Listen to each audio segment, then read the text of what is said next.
guys. You are watching the brand new Pegasus Actual Podcast, formerly Battlestar Galactica Chat, and I'm kind of glad we changed the name.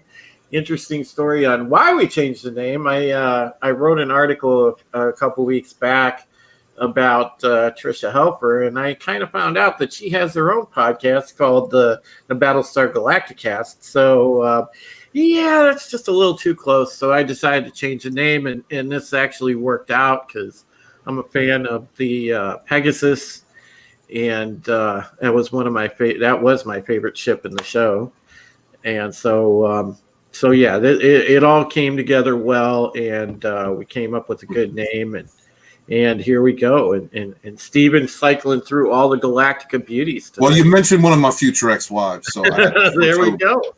Here we go. So we have a special guest tonight. You know, you guys already know Script Doctor. He's our usual co-host and panelist with me. And, of course, Brian, who hopefully will be here a little bit later. And we have a special guest. We have author Stephen Walton. You know, most of y'all know him as the author of The Phantom Menace Volume 1 out there in the it's kind of hanging in the realms right now, Stephen? Well, it is. Thank you very much for having me on. I am very excited for this. I had to explore the controversy that happened between the original Battlestar fandom, which I enjoyed when I was young, and then the 2004 series, which I'm a fan of. So it might be a little bit of a contradiction when you end up reading Volume 1 that I've written all these things, you know, in defense of the original fandom and the controversy that went down with Ronald Moore and Bonnie Hammer and everything. But I love this show. I didn't know about the controversy when it happened, so I wasn't caught up in it, and I got to see this show kind of without any of that baggage, and I just loved it. So I'm very happy to be here, and I appreciate you guys having me on. Thank you. Dude, man, you know, it's funny just getting to know you as a buddy and everything, and us discussing Galactica, man. You know, the minute the opportunity came up to like do this panel together, I'm like, yep, you got to get Steve on. I appreciate it, Drew. Yeah, because yeah, you know, to me, this show was a big deal. Obviously, you know, it has a big spot in my heart as well. I was a huge fan of this iteration of it, and same with the original, and I liked both equally. And you know, it's funny you reference that controversy, Stephen, because at the very beginning, at the outset, when the show came on and whatnot, you know, the TOS fans, you know, I remember hanging out on the sci-fi.com forums back then, you know, right before we had built our big community, and there were everyday fights on those forums, man, flame battles between people that liked the new show and people that were staunchly for the old show.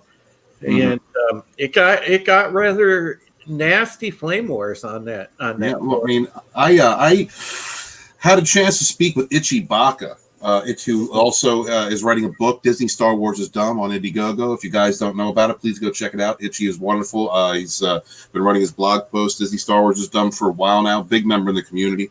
Ichi Baka was a member of the traditional fandom, the old fandom for Battlestar Galactica. So talking with him, he's the one that turned me on to all this and helped me, guide me in researching that chapter about what had happened with Battlestar, and doing that while being a fan of this iteration of the show was difficult in many ways, because I had to realize that there was a lot of similarities between what has happened with the traditional fans of Star Wars and Battlestar Galactica from the traditional and the new in the next iteration of it, the one we're going to review now.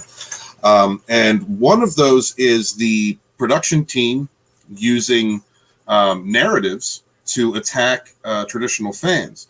The traditional fans at that time were already upset. They had been set up with the idea that they were going to get a series that was a continuation of the original. with the original Apollo taking over as the Admiral Adama role. Dirk Benedict coming back. There were sets being constructed. There were people working on outfits and everything. Bryan Singer was going to do the series, and so they were all this fandom that had been fighting for it for 2 decades near. Were basically at the precipice of having what they had been fighting for that long, and then Bryan Singer left to do X-Men 2. Ronald D. Moore came in, and then everything just fell down from there. And then they did what we would consider in today's entertainment woke. They gender swapped characters, and then the original fan was pissed off. Why is Starbuck a girl? Why? Because there was lots of females in the original series, like Sheba. And instead of using those characters, they gender swapped old characters, and then they called fans misogynist because they were upset that their characters had been messed with. So, and then and the narrative, was the, the misogynist, racist, blah, blah, blah, just like we get today. And so really that whole controversy was kind of a prototype for what we dealt with Ghostbusters 2016 and everything that came after. But again, at the same time, I wasn't involved, but if I was, I probably would have been on the side of what the hell's wrong with you people? This is great. I would have probably been on that side. So it also gave me a certain outlook as to the Disney Star Wars fans who are not woke, who are just enjoying the material for whatever reason. They're enjoying that iteration and how they must feel being caught up in all this controversy. So I'm sorry, I get long-winded. Oh, no, that's fine. I mean, don't forget also, in there over the years, there was also the attempts by the late Richard Hatch, rest in peace, great actor, who also played Tom Zarek in this series. He was Apollo, and he actually, for a while, he tried to, single-handedly get Galactica resurrected. I mean, you can find it on YouTube, by the way, guys. It's floating around somewhere. The Richard Hatch the sizzle reel trailer. Yeah, it was shown at a con or something, wasn't it? Yep. Yeah. Richard would take that with him to cons and show it when he was allowed to. Yeah. He actually took that around with him. And welcome in, Bear Nerd Fun. Hey, what's up, man? Hey, what's going on, man? Good to have you. I almost forgot. I was rewatching Mandalorian, and I was listening to Chris Knight's little game show type thing he was doing. Yeah. And having some ruckus in the chat and all that, and having fun. And then it's like I started thinking, it's like, I'm forgetting something. What am I forgetting? Yeah. And then I looked at then I seen the notification for here, and I'm like, that's what I'm forgetting. It's all right. He's a couple years. So the little thing that popped up, the reminder. It's like, oh, okay, that's what I'm forgetting. He's a couple years ahead of me, folks. So you can boomer him. But no, as we were saying though, Stephen. Yeah, I know that Richard Hatch used to take that trailer and display it at different conventions because they were really trying to work hard to get that pitch through. Yeah, and he had from all intents and purposes, he had a pretty great script. But the only problem is that I think a lot of people, were sort of lukewarm on it only because. And it's because as the years went by, I really think that the show got dated. At least the camp factor of the show got dated. Well, I mean, there was so many problems with the original production of that show. The Glenn Larson version of that show was fraught with problems. It took a while to get its footing because they had to restructure the show, and then when it finally got there, they were facing cancellation, so they had to wrap it up. They weren't allowed to do the miniseries movies that they had wanted to do, and then we got the series that shall not be named 1980, and that was just a mess. Oh God, that was so awful. That was so awful, dude. The flying bike. Hey, when I was a kid, I liked it, but not so much now. Yeah, come on, Bear. Really, the flying motorcycles? Seriously? The flying motorcycles, the hostage situation on the airplane. I like Jack on there too. I like the flying motorcycles. What can I say? I like the flying motorcycles in Megaforce too. I can still acknowledge that's not best utilized in the versions. The utilization wasn't great, but the flying motorcycles did look cool. I mean, the one thing I would take now is, I would be okay with if the Cylons attacked Los Angeles. That would be fine with me. You know what I liked? It's strange when childhood, when you see some of these things, and then how different shows and different productions had friends or were related. So when you had that one A-Team episode where they were in Hollywood and the Cylon walked past Dirk when he was playing Face, that's one of my favorite moments in television. That callback to, and then Easter egg, yeah. Yeah, that looked like, hey. that was really cool. Yeah. They did that in Maverick with Danny Glover and Mel Gibson. Yes. That was such a good. Yeah, that was such a good callback. And it's matter of fact, I have that movie. It's a great movie. I got it on Vudu. Well, see, there's things like that now, like those little kind of magic moments that are missing nowadays too, because everything is just such a commercialized product, and they don't put those nice little bits of fan service in, just like a little wink at the crowd, because they don't respect the crowd anymore. So, that's there are shows that do that. I mean, the CW is notorious for doing stuff like that. I mean, yeah, I guess, but it's there. Like, there's no absolution in Hollywood, which is both a good thing and a bad thing. Like, you want absolution with regards to, okay, we're going to make sure we put everything we can into this product and get it out to be the best we can. But that actually conflicts with the fact that they need to pay for it, and so they're like, well, what can we afford to do that or not? So we have to cut costs somewhere, and things can suffer, and things can get argumentative, and you end up getting divisions, much like what we've seen with the stuff over the last 15 years almost. It's been.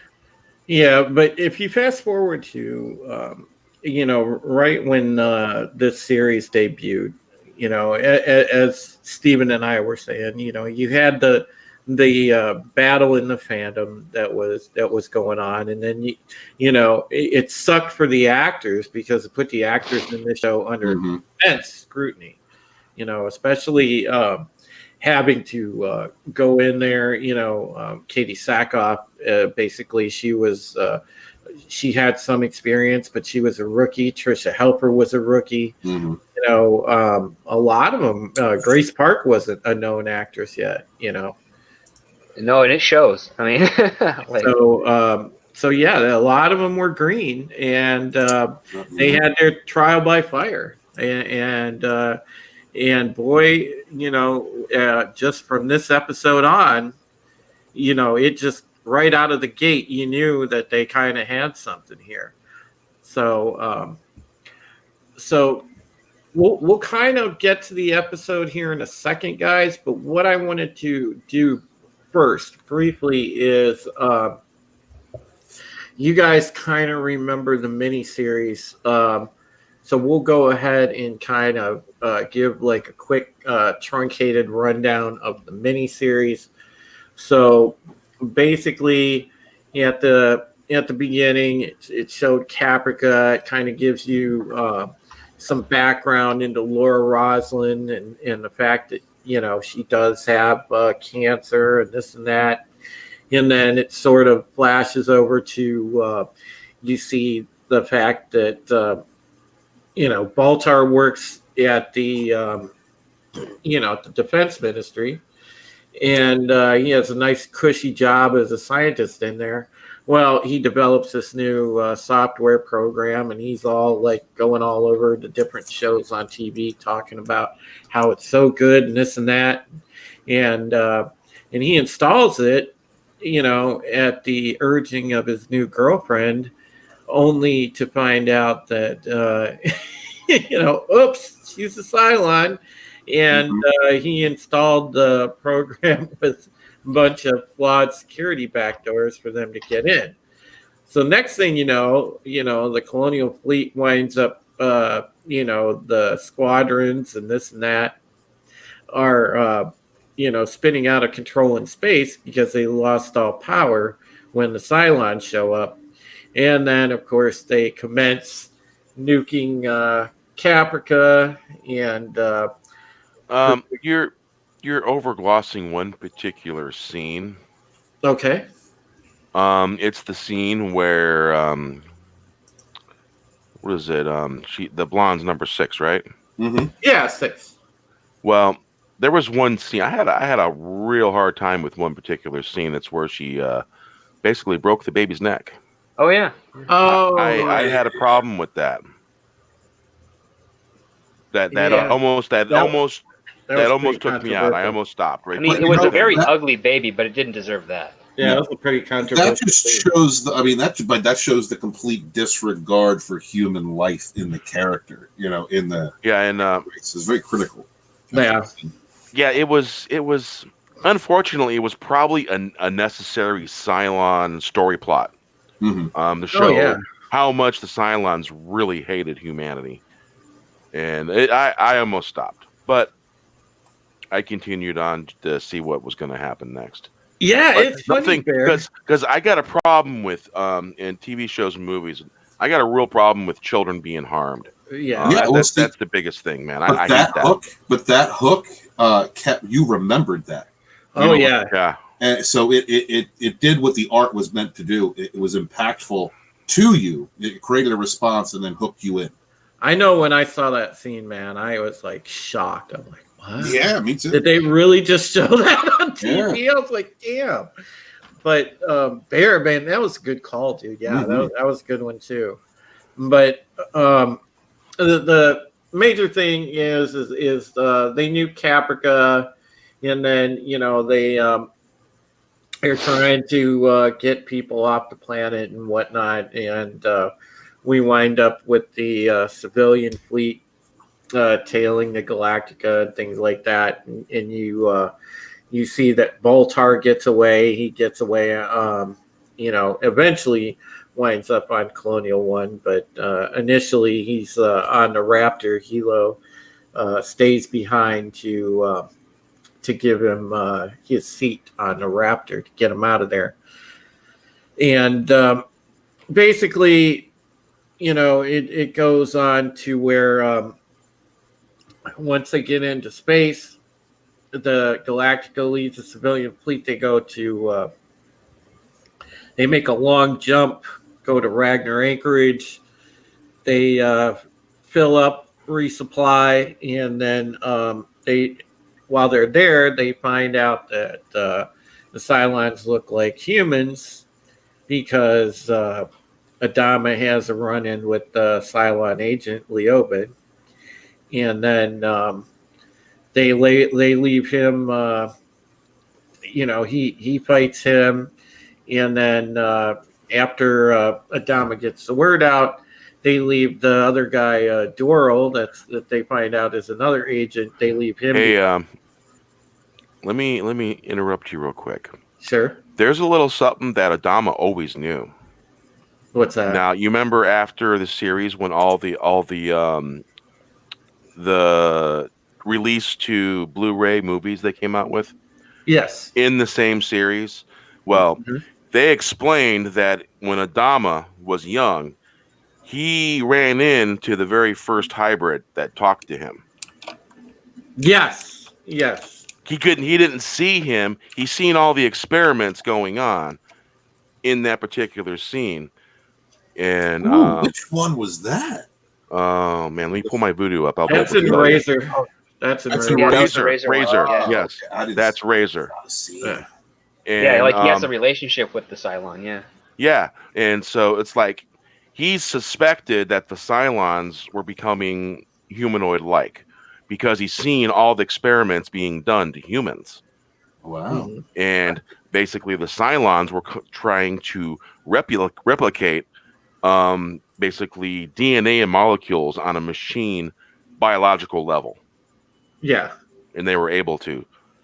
And it shows that scene. So Adama, he's always kind of suspected that the Cylons were no longer just mechanical in nature. guess what I'm watching this weekend. That's great, Bear. Yeah. Thank you.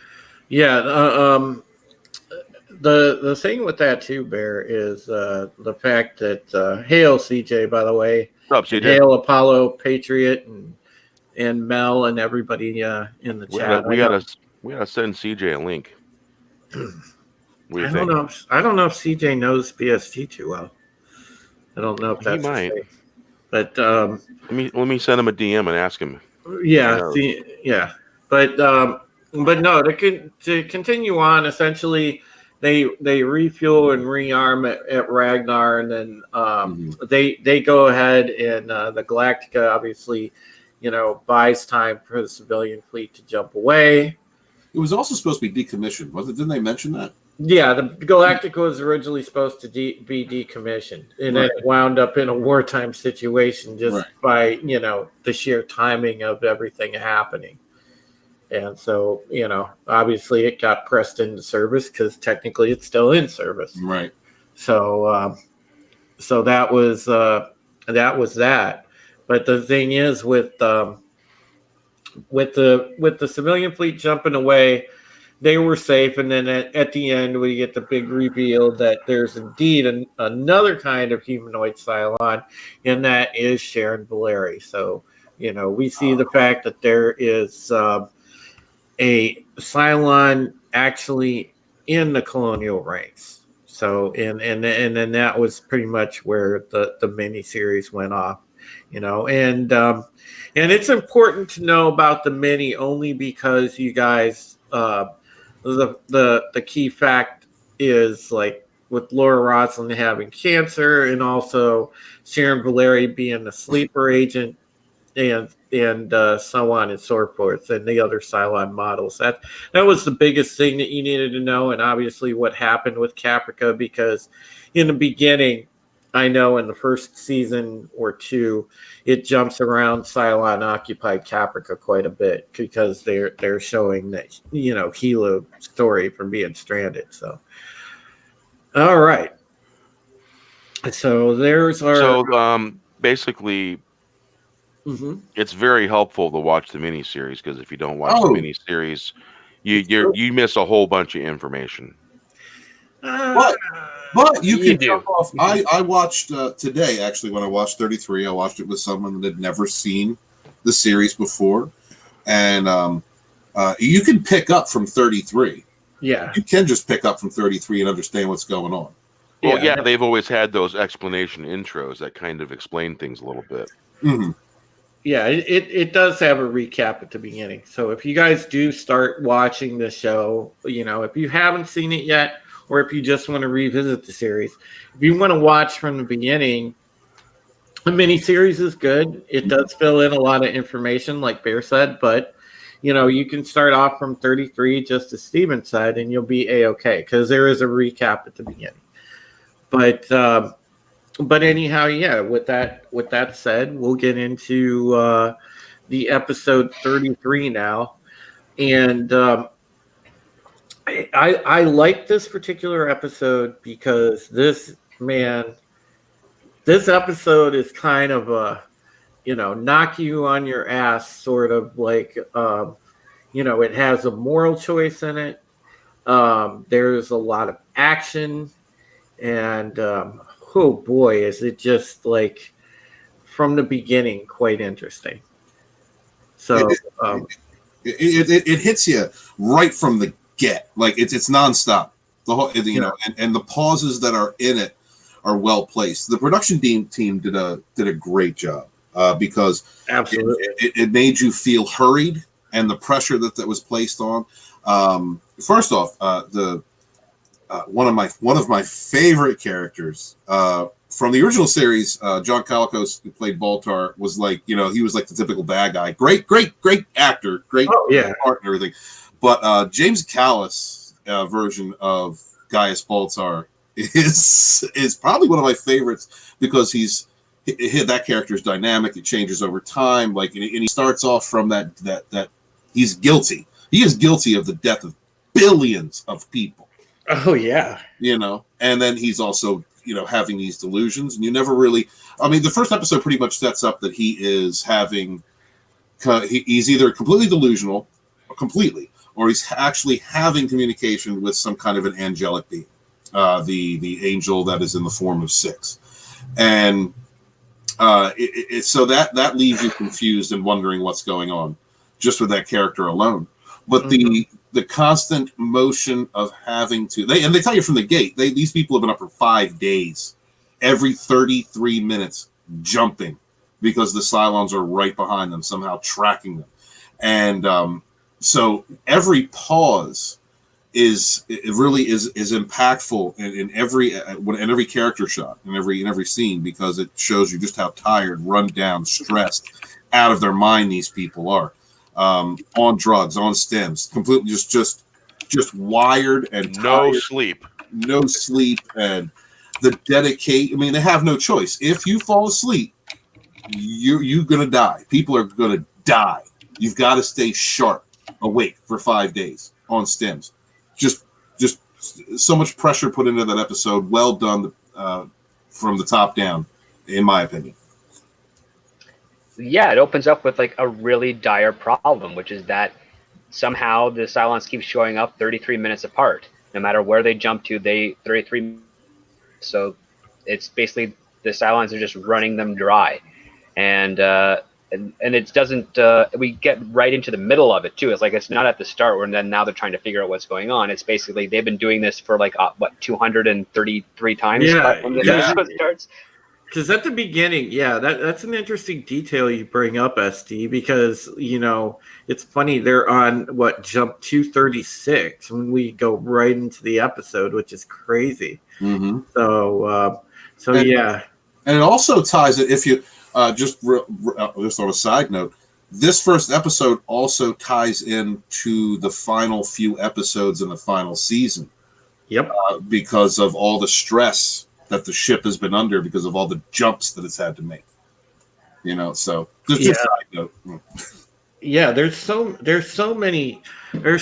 good foreshadowing in this episode. I mean, there's a lot of interesting things that you could pick out that foreshadows for later.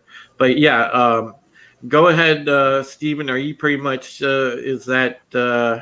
what was your take on the entire thing? We'll go around the round table here. Well, I mean, overall, are we going to break down the episode? Yeah, we can break it down, but go ahead and break it down in the order that you saw things. Well, I thought that building up, first off, Laura Roslin, Mary McConnell, she was great, and you really see the strength of. Well, she was a senior actor at that time, so she was one of their strengths, just like Alma's. She shows you that she's what actress? Unqualified. What, Mary McConnell? That's Mary McConnell, right? Yeah, and she shows you that she's not meant to be in that position. Like she wasn't groomed for that position. She's also dealing with cancer. If you've watched the miniseries, you understand that. And she's having to deal with basically the last of the human race. She has this calendar, or she has this number, this board behind her that goes from 52,000 down to 49,000, down to 47,000, just constantly down the entire episode. And then as for her character having to make the decisions that she has to make, especially with the Olympia character, which is the Olympia carrier, which is, oh my God, such a moral dilemma. To have to choose to destroy a civilian ship, not knowing if there are civilians still aboard. But having to go through all of what she went through in her evolution throughout this episode, and then at the very end, being able to add one because somebody had a baby, and her response to that. It humanizes that character. And as the series goes on, that's the root and stem of her. Like that's where she started. Then you have, I mentioned Baltar. Baltar's one of my favorite characters. His evolution has been great. The relationship between Starbuck and Apollo. There's a scene inside the hangar where he's ordering her to take stims, and she refuses. And then, he's very soft with her. He's a very soft touch with her because they have a relationship. She was she was supposed to marry his brother, and then, there's things that you find out throughout the series. But then she ends up snapping on him because he's not being hard enough, and then they, and yelling at him, and then they laugh. Yeah, because he's thrust into this leadership role. He's a CAG. He's never been a squadron commander before. Mm-hmm. And she's trying to tell him, get your shit together. You need to act like a squadron commander. Stop being everybody's friend. Yeah. So did you say there was 236 jumps or 237? There was 236 at the beginning, Bear. And then they go into 237 and 238 as the episode goes through. Yeah, but overall, I mean, as we break down the episode more, I can go into each character was well done. There was at least a little bit of something that showed you, where this character started and the development that they go through. They didn't really have much time to go, into certain. I don't want to say side characters, supporting characters, but there was enough information and enough interaction given that you understood the character that they were, their true character. And that was due to the pressure that they were all under, because that's when you see the true nature of a person, which is another reason why I think this episode was well written and well produced and well acted. Like everyone understood these characters from the beginning. That's how I feel. That's what this episode showed me, is that really everyone understood what role they were going to be playing moving forward from the way they reacted to the role in this episode. Ambassador says, I was a little fuzzy. Was he a human Cylon model since he was at the end of the show in our current period? Which character? Which character were you fuzzy on, Ambassador? Were you fuzzy The guy on? that was the journalist in the beginning with the glasses? Is that who he's talking about? Because he was caught.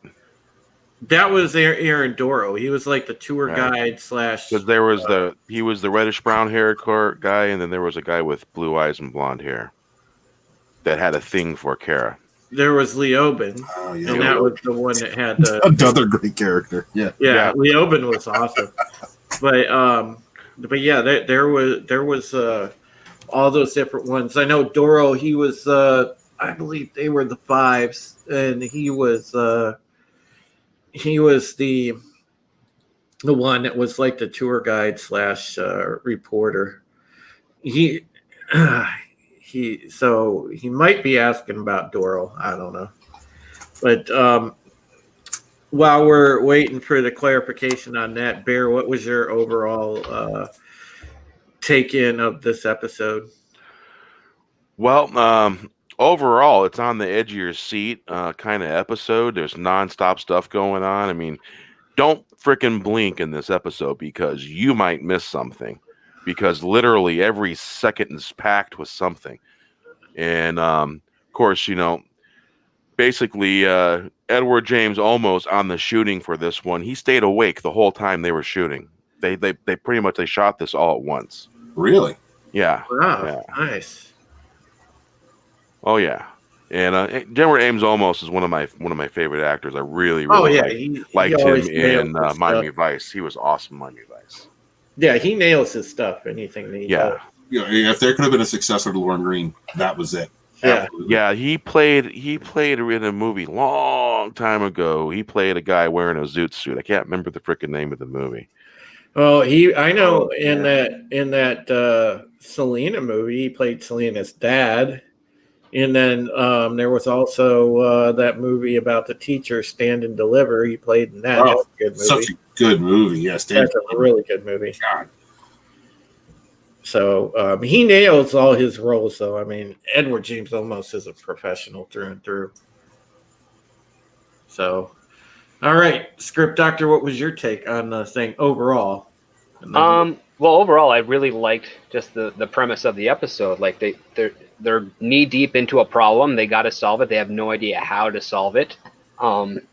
It's wearing away at each of the characters. I like the fact that like Leah Dama is like kind of reconciling a little bit with his father at this point. Like because in the miniseries they start off butting heads because of the death of Zach, and then they kind of have to put that aside given the circumstances of the war. But I mean, at the end of the episode, when those two are talking again, it's kind of like some progression growth that happened over this journey. I like the fact that Colonel Tai is just kind of exploiting not having to talk to the president by telling Adama that it's always his turn. Yep. Yeah. Would you? Yep. I remember that. Yep, that was great. And I like how those conversations are basically like these two are trying to work together as best they can. They don't know what's going on. Props to Trisha Helfer for being able to kiss the Baltar all the time, because he is not an attractive looking man. Well, that's just my opinion, but you got to do what you got to do. I think it was kind of funny how his entire sub story is about challenging the concept of faith versus a scientific logical mind. Yeah, I'm glad you pointed that out. I like how Lee. I especially like how, I mean, it is a little bit contrived that the one ship is left behind by like 3 hours. That was kind of weird. Like it just happened. Like there's no reason for it to have happened. But I mean, how it pays off later and the choices that Adama has to make and give the order to Lee to shoot on the civilian vessel that's got a bunch of nukes on board. And even though like there's all this doubt and you can't really tell if there's actually anybody really inside the ship or not. And so, yeah, lots of little questions and doubts that are put into the position. And Stephen, what you said with regards to Rosalind, when she is horrified that the number keeps going down, but that adding that one, that making that last number a 3 instead of a 2, and then her reaction to that, just it's the brilliant choice for the production to have cast her along with Edward James Olmos and a bunch of the other senior actors, because they're the ones that really hold this show together. One thing I noticed a lot is that the younger actors, they're really like kind of playing it on the nose. What's also kind of sad is that Katie Sackhoff has not really grown as an actor in the last 15 years, because I've seen her in some more recent stuff, and she has not grown much. And it's not, I guess, not really to her fault. It's possibly more to do with the directing that she's been getting, and directors have been kind of phoning it in for television for the last like 5 years or so. But yeah, she still kind of acts the same way, trying to have a lot of fun, but also I don't get that she's fully committed to the role. Like there's just she has a lot of range, but she doesn't have a bunch of control of how to get from point A to point B with her range. So at one point she's serious, and then when she's yelling, "I'm not doing this," it kind of feels more like a tantrum yell as opposed to a yell from conviction.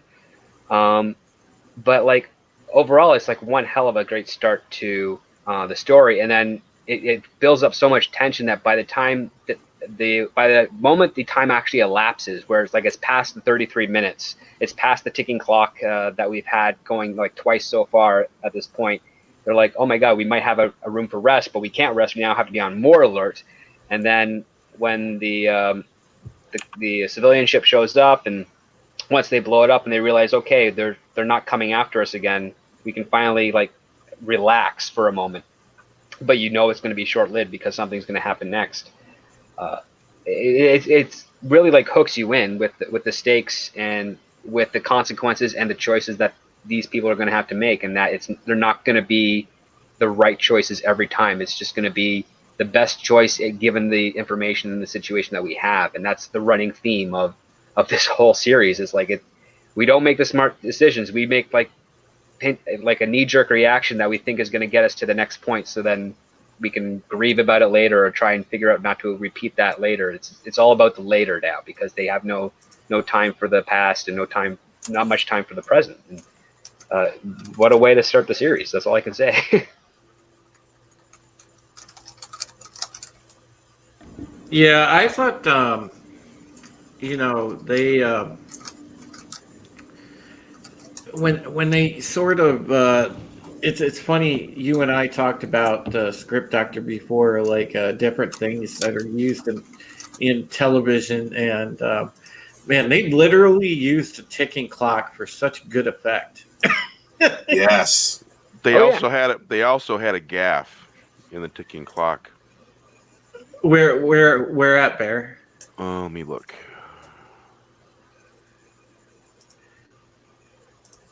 What you were saying about I'm Katie. looking for it.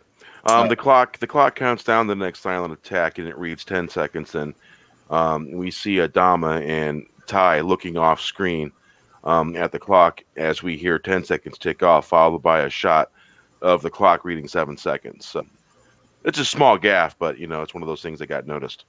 Yeah. What Script Doctor was saying about Katie, one of the things that I liked about that character was, and this is a bit personal, I'm attracted to crazy women for some reason. I don't know why. I have no idea why. Aren't we all?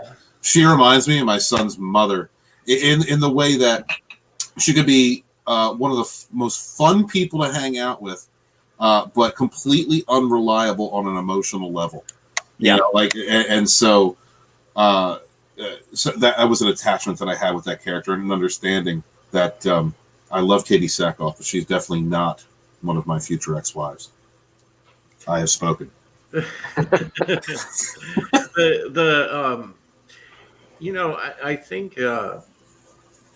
think this sort of encapsulated. You got to see a little bit more of Starbucks' personality before it started to come into the forefront as the series went on, and you kind of got to see how she's like a raging storm one minute, and then she's fine another, and you never know what you're going to get with her because chaos. Yeah, she's absolutely chaos. Right, not a bad person. She's not an evil person. She does not intentionally go seek out to harm, other people. She just does because she's chaos. She's a wild storm. She's got a whole lot of baggage. When we start to like get that sort of overview about it, and even Lee in this episode, if you break him down, here's like this young kid.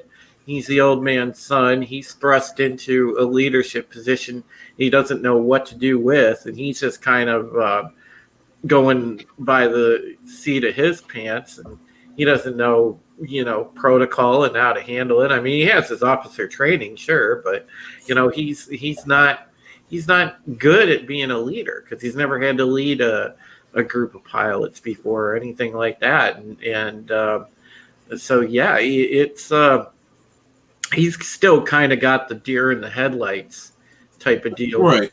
Well, I think that also plays off from the fact, the animosity that he had with his father. He, obviously never had a good relationship with him, and his father is a leader. So I think there's a bit of internal conflict within him as far as taking that wisdom and experience from his father and applying it. But one of the scenes that to play off something Script Doctor had said was there was a scene later on after the Olympia carrier had been destroyed where Adama comes in, Admiral Adama comes in, and he says, I just want you to know that was my call. I'm the commander. And then Apollo, Ali, he says, I'm the one that pulled the trigger. So, it's actually me, like taking that pressure off his dad, that kind of moment where he's letting his father know, well, I was the one that pulled the trigger. This is on me, trying to help ease him a little bit, I guess, share the burden. And so that was a nice moment between those two after the conflict they had previously in the miniseries. Right. And it also goes to highlight how much they're alike, which is why they have the conflict. It's you don't ever want to have an argument with yourself because they know all your moves, so to speak. Exactly. Especially when they come at a different point of view. And one thing that does develop over the series is that Lee Adama does become an actual leader. Like he actually channels his father a lot, but like his dad is still the one in charge, like through the whole thing. Yeah, absolutely. And I think that has to do with him.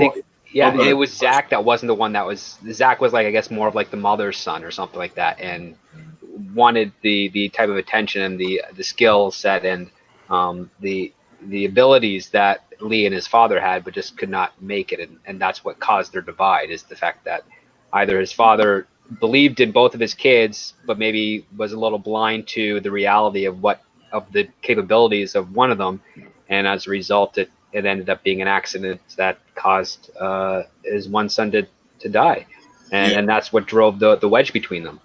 I think you're spot on about him being so much like his father that like you don't want to argue with yourself. But I think one of the problems with the character of Lee was that he wasn't meant to be a leader in that way. He wasn't. I don't think that was his calling. And then later on, when he becomes a lawyer, he follows when he works with the other lawyer, like because he wants to get into the law, like his grandfather. That's when he began to find himself and use the character aspects of that his dad had given him in a way that made him feel more independent and more true to himself. Well, he wanted to make a difference like his father did, but he wanted to make a difference through his own path. Mm-hmm. And like military, he has the skill for it as a pilot and as a soldier, but it's not as rewarding to him. It's basically like, oh, I've just staved off the enemy for one thing, but if I go in this direction, I can actually do something that'll help more people, far more meaningful than just shooting a bad guy. And like that was just his different perspective on the thing, and what I think was a smart move on the writers to take it in that direction, because they had no idea that they were going to make him legal counsel in essence at the end. And the one thing that I think kind of almost destroyed his entire character was that in the last episode, which we don't have to get to now, but I just did not like the idea they brought up in the last episode. That last episode. Yeah, we'll get there. I got a little ahead, something about Lee Adama. I don't think it was deer in the headlights. I don't necessarily agree with that assessment. Okay. It was detachment. Okay. Lee Adama had a certain amount of detachment. It's not that he didn't give a shit. It's just he was detached emotionally, and he had a lot of that going on. And he knew exactly what to do. He wasn't scared of shit. And I just think he had some certain amount of detachment because of his experience with his brother, and having a disagreement with his father about whether his brother was fit to be a pilot or not. Oh my God, I can't wait to cover further episodes. I love this whole series. I'm sorry, Drew, go ahead. Yeah, I know. Yeah, no, it's great, but we have to reserve some patience. I know. I'm sorry. I know. Oh yeah, man. Yeah, we're having a ball with this because I knew that we would, but yeah, I know. Like I think my favorite part of this was the actual in the episode was the moral dilemma and having to take out the Olympic carrier because back at that time, I mean, people were in sort of a thinking mode at that period of time because 9/11 was still fresh in people's minds and things like that, trying to get used to post 9/11 society. And man, when you have that sort of twist in episode, I mean, that hit home for a lot of people. And I thought that moral dilemma with the Olympic carrier was really good, actually, and you could see the conflict when Starbuck was outright going to refuse orders at first. She wasn't going to fire on it, and Apollo just whatever he knew deep down that he had to take that ship out, and he went and finally, fired on it anyway. Well, the flyby right before that, like that heart-wrenching flyby when he's looking in the windows for any sign of life, so that he could to justify stopping that necessary move. Yeah, exactly. Mm-hmm. Yeah, I really enjoyed it. That was my particular favorite part of the episode. Honestly, there was that, and I would say like some of the moments, like the close calls with the jumps were pretty cool because they always had like this nice little thing. One thing about Galactica that you always got those near misses with the missiles just missing the ships as they jumped away. I thought near hits. Yeah. Yes. A near miss is a hit. Yeah. There was I'm sorry, go ahead, Scrub. Oh no, go right ahead, Steven. There was also a little part right before they went out of the hangar deck before the carrier showed up. A little thing that if you were someone who didn't watch the miniseries and you came in and watched this show, there's a mention of Grace Park's character, and they say, Boomer, yeah, Boomer's just holding in there, like she's acting like everything's fine. dude, yes, like not tired at all, and she's like, I'm just as tired as you guys, and she was alert, just stressed, but just as alert as anybody. I just got a fresh 8 hours sleep. Kara has that line in jest at the time, but such foreshadowing, dude. Again, Kara goes, yes, you must be a Cylon. Ha ha ha. Yeah. They wear irony like a blanket. Oh, yeah, dude.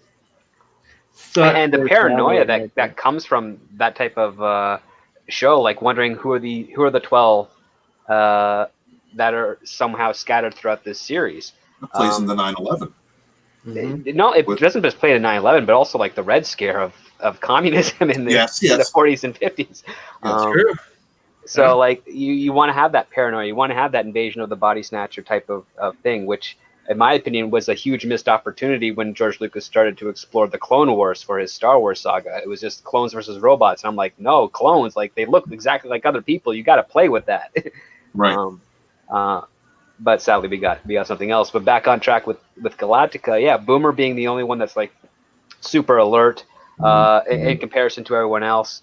And then I also really enjoyed the hallucinations with Baltar, because whether it's a hallucination or if it's some sort of like communication between number 6 and him, it clearly it's manipulating him on a whole nother level that he doesn't even expect, because that other doctor is trying to contact the president because he thinks there's a traitor aboard, and Baltar knows it's him, and he's like, oh, it just so happens he's on the ship that's going to be taken over. And then he disappears, then he's like relieved, but then he comes back and he's like, oh my god, you gotta destroy it. And God's will. It's God's will, Gaius. It's all So about God's will. they did end up destroying that ship.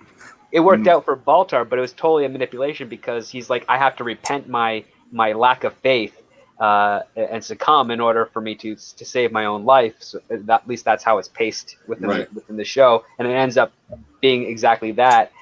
But you could play with the theory that if this is the Cylons just trying to mess with Baltar, then they're just like saying, yeah, we'll capture the ship, we'll send it over there, we'll just screw with Baltar's head and let the colony blow it up, just so we have him deeper into our grasp. And I just love that.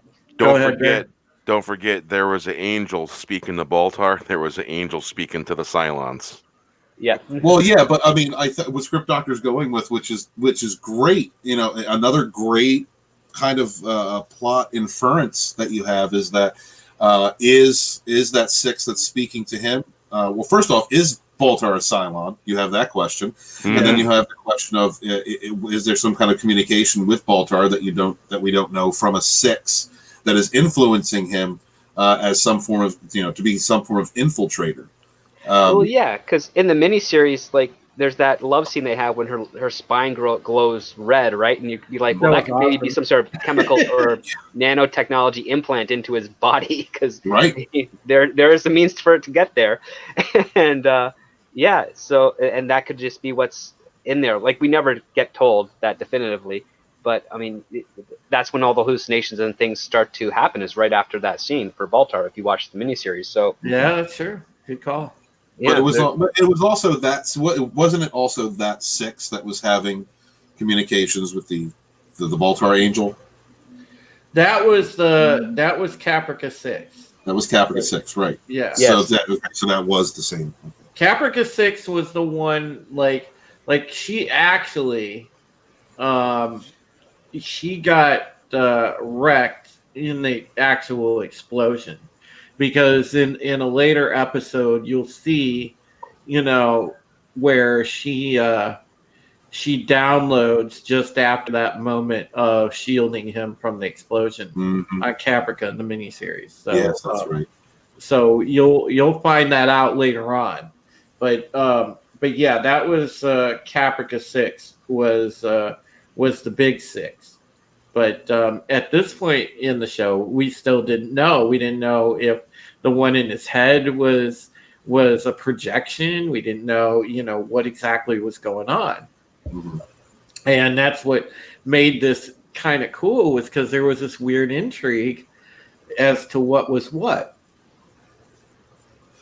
And as the show goes, I'm not going to go into it, but as the show goes on, there, at no time during this show did I feel like it lost itself. It gives us different scenarios because there's only so much running through space you can do, and so you have different story arcs like the one where they try to colonize and so forth. That change it enough, but it's still familiar and gives us new situations and new aspects of the characters and new growth and new choices that can be made.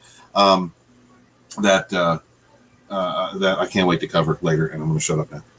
No, yeah, I understand your enthusiasm, man. I was like a kid in a candy store doing this too, man.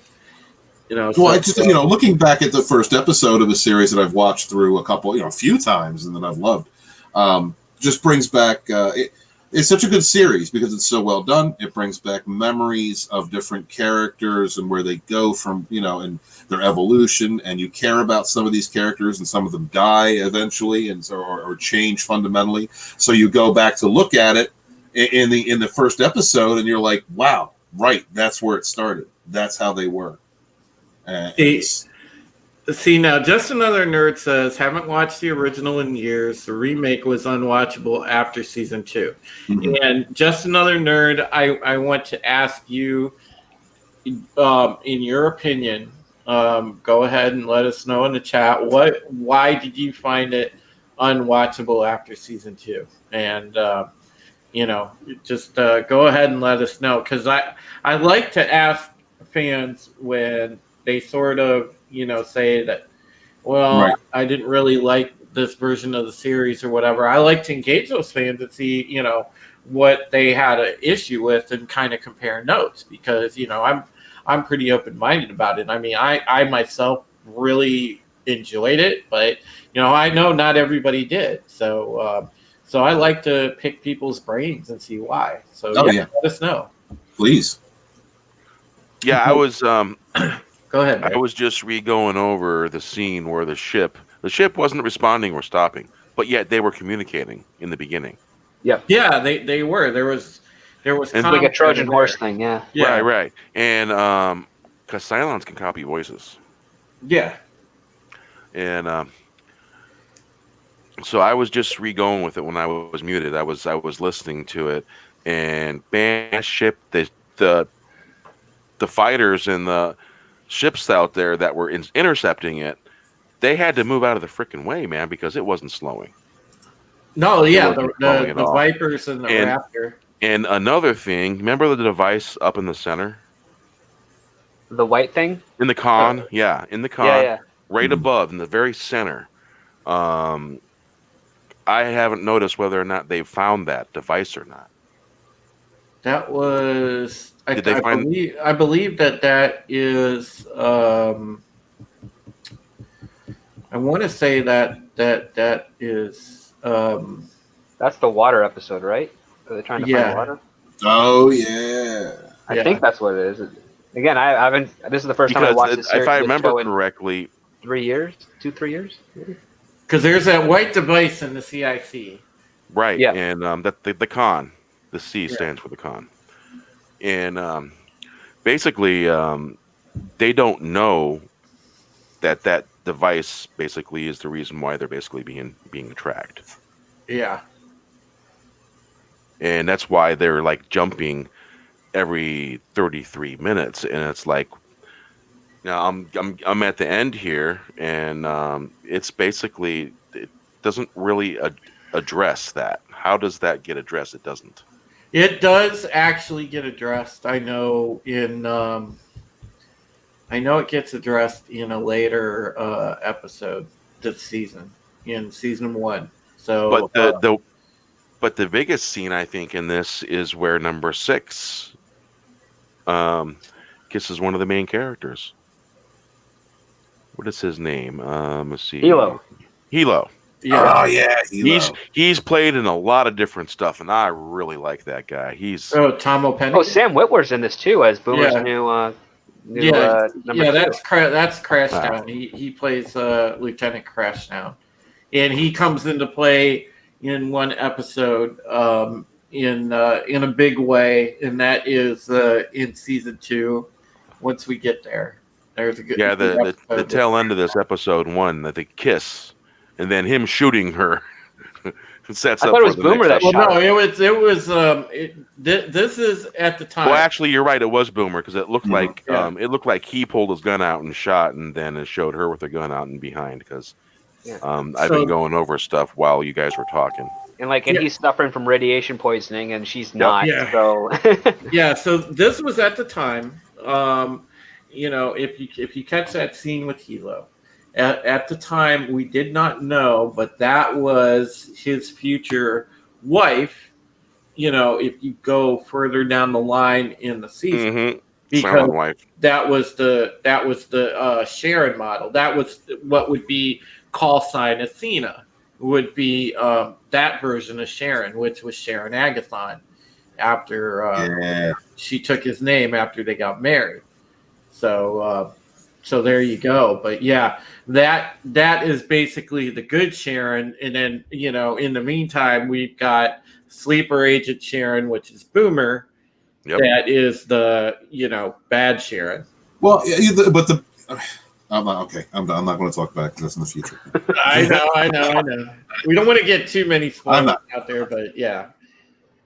Well, it's not so much spoilers, but one thing that I realized when watching the show, and it's actually been something that's been bugging me for a while, and it might actually upset some of you guys, and I apologize for that in advance. But the plot of the 33 is basically was ripped off and used as the Last Jedi plot. Hyperspace tracking, a long chase with a ragtag group of people trying to escape. Shit, you're right. Yeah. Damn, SD. Holy man, shit, dude, you are right. Well, I think you just added something into my book, Script Doctor. Thank you. God damn. You're welcome. Well, you got that one. And I'm thinking, and not only that, but just the theme of failure, the theme of making bad decisions and stuff. That's all prevalent in The Last Jedi. And Ryan's was a TV director-ish / writer kind of at his start while he was doing also indie things. And what better through line to connect such fan division than going back to Battlestar and that sort of remake causing a divide, and then seeing the exact same essential premise come into play here. And not only that, the concept of well, here's the thing. So Poe Dameron is a captain, and then or as a commander, and then he gets demoted to captain. But that's not how ranks really work at least in Star Wars, and in some naval commands, it doesn't work that way either. But in the miniseries, it's Commander Adama, and he's the head of the Galactica, and he outranks his son, who's a captain. I'm like, well, that's also a nice familiarity that's in The Last Jedi as well. But in the original series, it was Admiral Adama, and then I guess, and then after when Admiral Commander Adama takes over the fleet, he goes, I guess, by Admiral sometimes, but mostly he's Commander. But yeah, you just see, I'm just seeing a lot more parallels in that horrible movie that's compared to this great retelling of a short-lived classic science fiction film. So yeah, I'm wondering how many more similarities we will see as we rewatch this towards that travesty of a Star Wars film. Script Doctor. I'll be right back, fellas. I got to step away for a quick bio. Continue to wax poetic. Oh, no problem. So, Script Doctor, may I quote you? I think I'm going to quote you. Absolutely, yeah, sure. Absolutely, if you can. Absolutely, that was a great quote. I'm gonna put that entry into my book since I'm messing with it anyway. For the print edition, I think I'm gonna put that in there. Thank you very much. That's a great insight. Hell yeah, it is. It really is. Yeah, the Disney trilogy is nothing but copying other science fiction films that are far superior. Wow, you heard it here, folks. Script Doctor just made it into the Fandom Menace Volume 1. So, man, yeah, I'll put it in there because there's going to be no place for it in Volume 2. Enough about me. And you know who else? There was a couple characters that really evolved later on that you don't get to see, like supporting roles, like Felix, who's another character who was really essential to the deck crew. And you get to see him as a support, just in a supporting role in this in this episode, but very important character. Who else? Candace McClure. She's also an important character. I want to say supporting because all these characters get their own storylines as the show moves on. But there's only so much time you can give in each episode to each character. But who else? Another one. Galen. Galen was another one. He got a few moments in there as the chief on deck. The entire mechanical crew has a huge story arc throughout this series. And absolutely, done so well. I like the chief. Yeah, everybody loves the chief. How can you not like the guy who knows how to fix everything, right? Well, you know what? The chief was awesome. But you know what? The chief lost me, because a lot of these characters go through evolution. So when he goes into that very angry stage of his life, I don't want to go into details, but when he goes to that very angry stage later on in the series, there's times when you question whether or not you like him.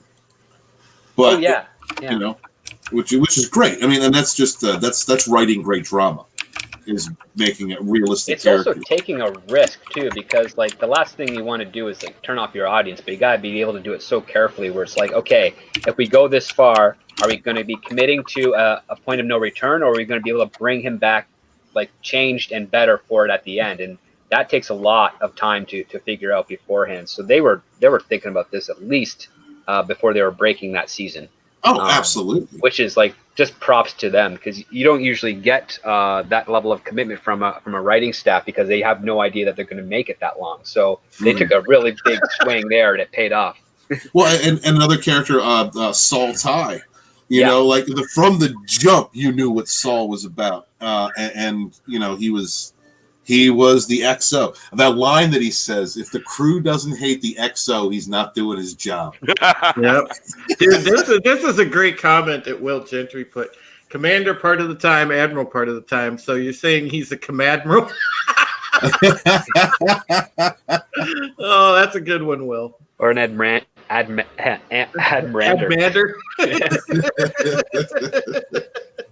Nice. So, Script Doctor, you discovered that the whole tracking thing, they copied 33. Yeah, it's in the TLJ and the Last Jedi. Yeah, essentially they did. I mean, the only thing that Battlestar Galactica I think had over it was the fact that there was an actual device used in order for that to be understood. TLJ just says no. They have a sensor thing that allows you to track it. It's well, that's kind of weird. That means that hyperdrive has to give off a specific radiation signal or something like that at the same time. A whole lot of more technobabble that goes on to what's done in the TLJ, but clearly they didn't think. It was an excuse to go to a casino planet and have a talk about capitalism. Yeah, right. For some reason they couldn't track that shuttle escaping. Right.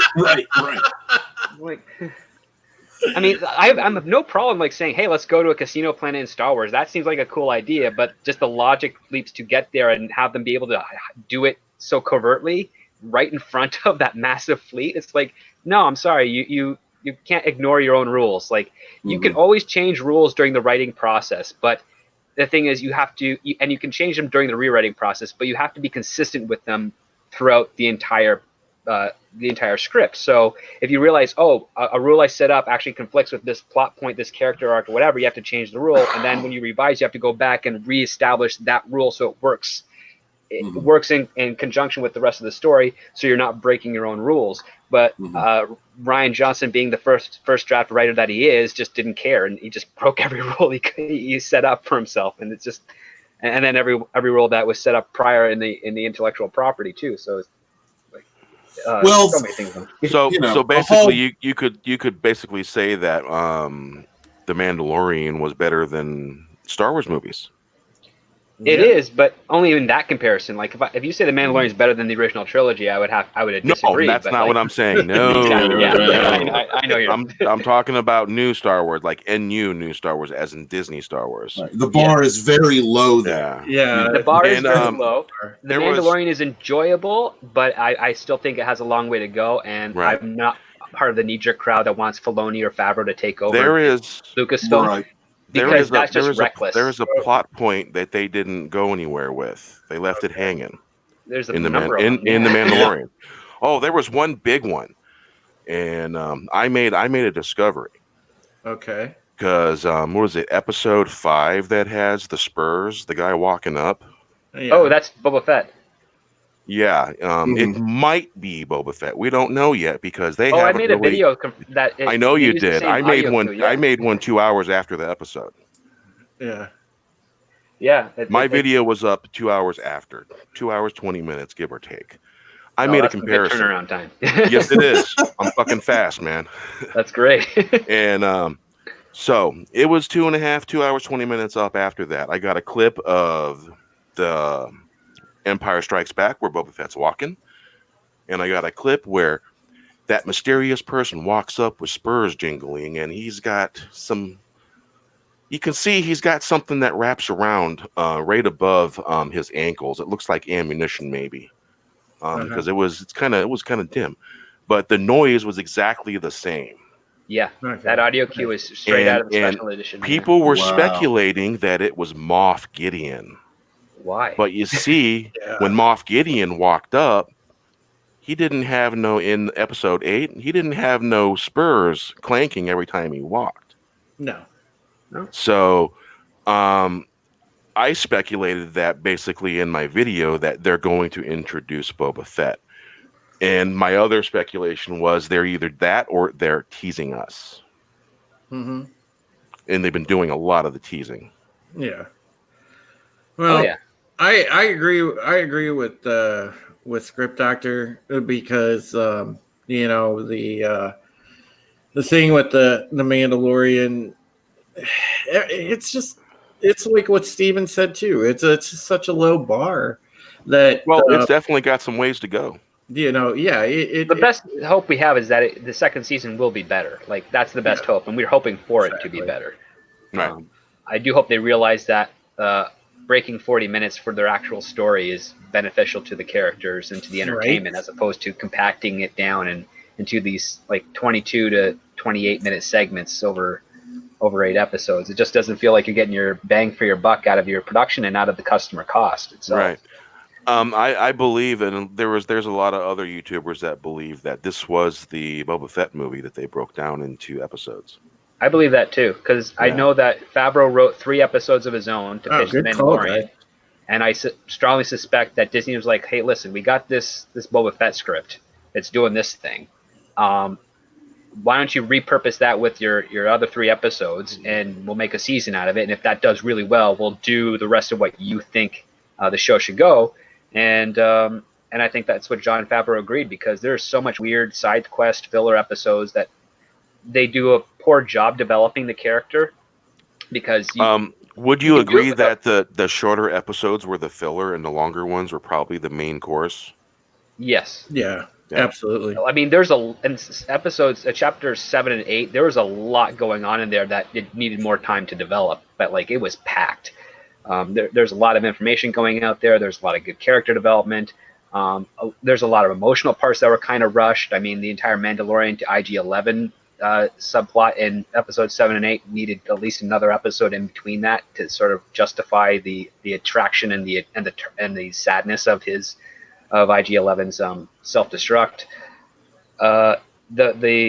The bottle episode of the prison ship was fun, but like there's no stakes. Like I've actually finished recording the my review for that yesterday, and I'm just putting together the scenes for it now because I've just had a lot to think about on that. But that episode's already up. What am I saying? I'm confused. So episode 6, the question I posed is, what happens if the Mandalorian decided it failed in that mission? Like, what consequences would happen? And there's none. Like, he's just back on a ship. He's flying away, and that's kind of what you need in an episodic series, especially, is with whatever premise the hero is entering. There has to be a consequence if there's a failure, or a risk, or a stake. And we didn't get that in the Tatooine Member Berries episode. We didn't get that into the Prison Break episode. We almost got something like that in the Magnificent Seven or Seven Samurai copy episode, but that's a bigger story for that time frame. Like they just gave us all the beats for it, but they didn't give us the soul. Yeah, that's exactly it. Yeah, I would say there needed to be more beef with that. A thin strip of steak doesn't work. Exactly. Yeah. That's a good analogy, Bear. I think you nailed that one. Yeah. Like it's got the flavor, it's got everything you need, but it's just not enough. It's not going to fill the rest, and it's kind of makes you more hungry than you were beforehand, and then the wrong way. It's Well, Kind of makes you feel like you went to one of them fancy 5-star restaurants and there was 3 bites on the plate and they called that gourmet. Yeah. exactly. That's Like exactly 4 hours what to it prep, was. and it takes 4 seconds to eat. Yeah. So, Well, the funny thing is, and when we were doing our panel last year, before we took a break, Bear, me and Script Doctor, as we were reviewing Treadstone when that show was on, the first season of that, we would always do a Treadstone review, the last portion of the podcast, and What is that on Amazon? that is on USA. USA Network. It's on cable. It's on cable. So, I'm gonna have to check that out. I haven't Yeah. really checked that out yet because So- I was a Bourne fan. yeah. So we did a lot of comparing Treadstone and The Mandalorian, and it was just such. It was like such a difference. There was a gap there in the way that the stories creatively ran, because in Treadstone you had multiple things going on. You had multiple different storylines going on, like branching story arcs, but you still had one main storyline that stayed on track. You didn't have that with The Mandalorian, because there were just, it seemed like it would gain a little momentum and then it would go off in a different direction because, side quest episode, and there was no development whatsoever. Treadstone, on the other hand, it had something that was continuity all the way through. So you were always invested because it always led somewhere, and that I think was the biggest problem with season 1 of The Mandalorian, because you saw it had so many different people doing different episodes. So you never really had that whole continuity factor, and I'm hoping that they resolve that issue for the second season, and that'll do it. It'll definitely do it some good, and it'll maybe build back some goodwill in the Star Wars community. well, they gave it a focus for the second season, which is the Mandalorian Right. has to find the home planet of the child. I mean, beforehand Right. it was just you're on the run, which is really loose. Like you kind of want a tight Exactly. goal. I mean, Hey, we're on if I the were run, tackling guys. yeah, like if I were tackling it, I would have been like, okay, Mandalorian has to find a place to regroup, and then he's got to start figuring out why the Empire wants this kid, and then strike back. Like that's what I would have had him do, because you want your character to be active with regards to changing his own destiny, so to speak. When you're running away, it's kind of active, but it's far more leaning to the passive aspect. It's more of a reaction to being chased. But on top of that, even if he's chased, we saw like 2 instances in the entire series where he's being chased once he gets off in Navarro, like once by a pilot, and then the other one that's hiding in the bushes to shoot the kid from like in the village. Like that's the most threat we got to the Mandalorian while he's on his run, and it just didn't seem like it had any weight to it. So it didn't seem like there was any urgency. It didn't seem like there was any reason for him to even try to fight back or take interest in it. We didn't know what area of space he really was in, aside from maybe it's the Outer Rim. So we don't know how much of the Empire still kind of has power in that section, if anything. So like there's a lot of questions raised in the air as to why this show was kind of like unfocused in that regard. It was just like playing, like it was side quest, just playing little bits of the game, and until Grief Karga, who happens to be the most active character in the season by the end of the episode, says, "Hey, I've got a plan to sort of like set everything right." And you're like, man, the Mandalorian should have came up with a plan. Not, I mean, I like Creed, like he's my boy, Right. But you want your main character to be the one that at least comes up with the plan, as opposed to just being offered the plan and then saying, okay, well, if this is going to be the plan, I'm just going to grab 2 more people to help me out and Ocean's 11 it sort of style, like do my montage recruitment style. Yeah, I will counterpoint though. It was done halfway decent. It was done halfway decent. Yes. His part was better than all the other parts in that particular moment. Oh, Because I absolutely. was getting bored with the character, honestly. Well, I just like the fact that we got to hear him talk a little more, because Right, action and behavior can go a long way with a silent character. But if you're not doing much with the action or the behavior, then you're not really getting much development. And I understand the concept of like, well, we're not supposed to know all the details about him. It's like, I don't want the details. I just want to know.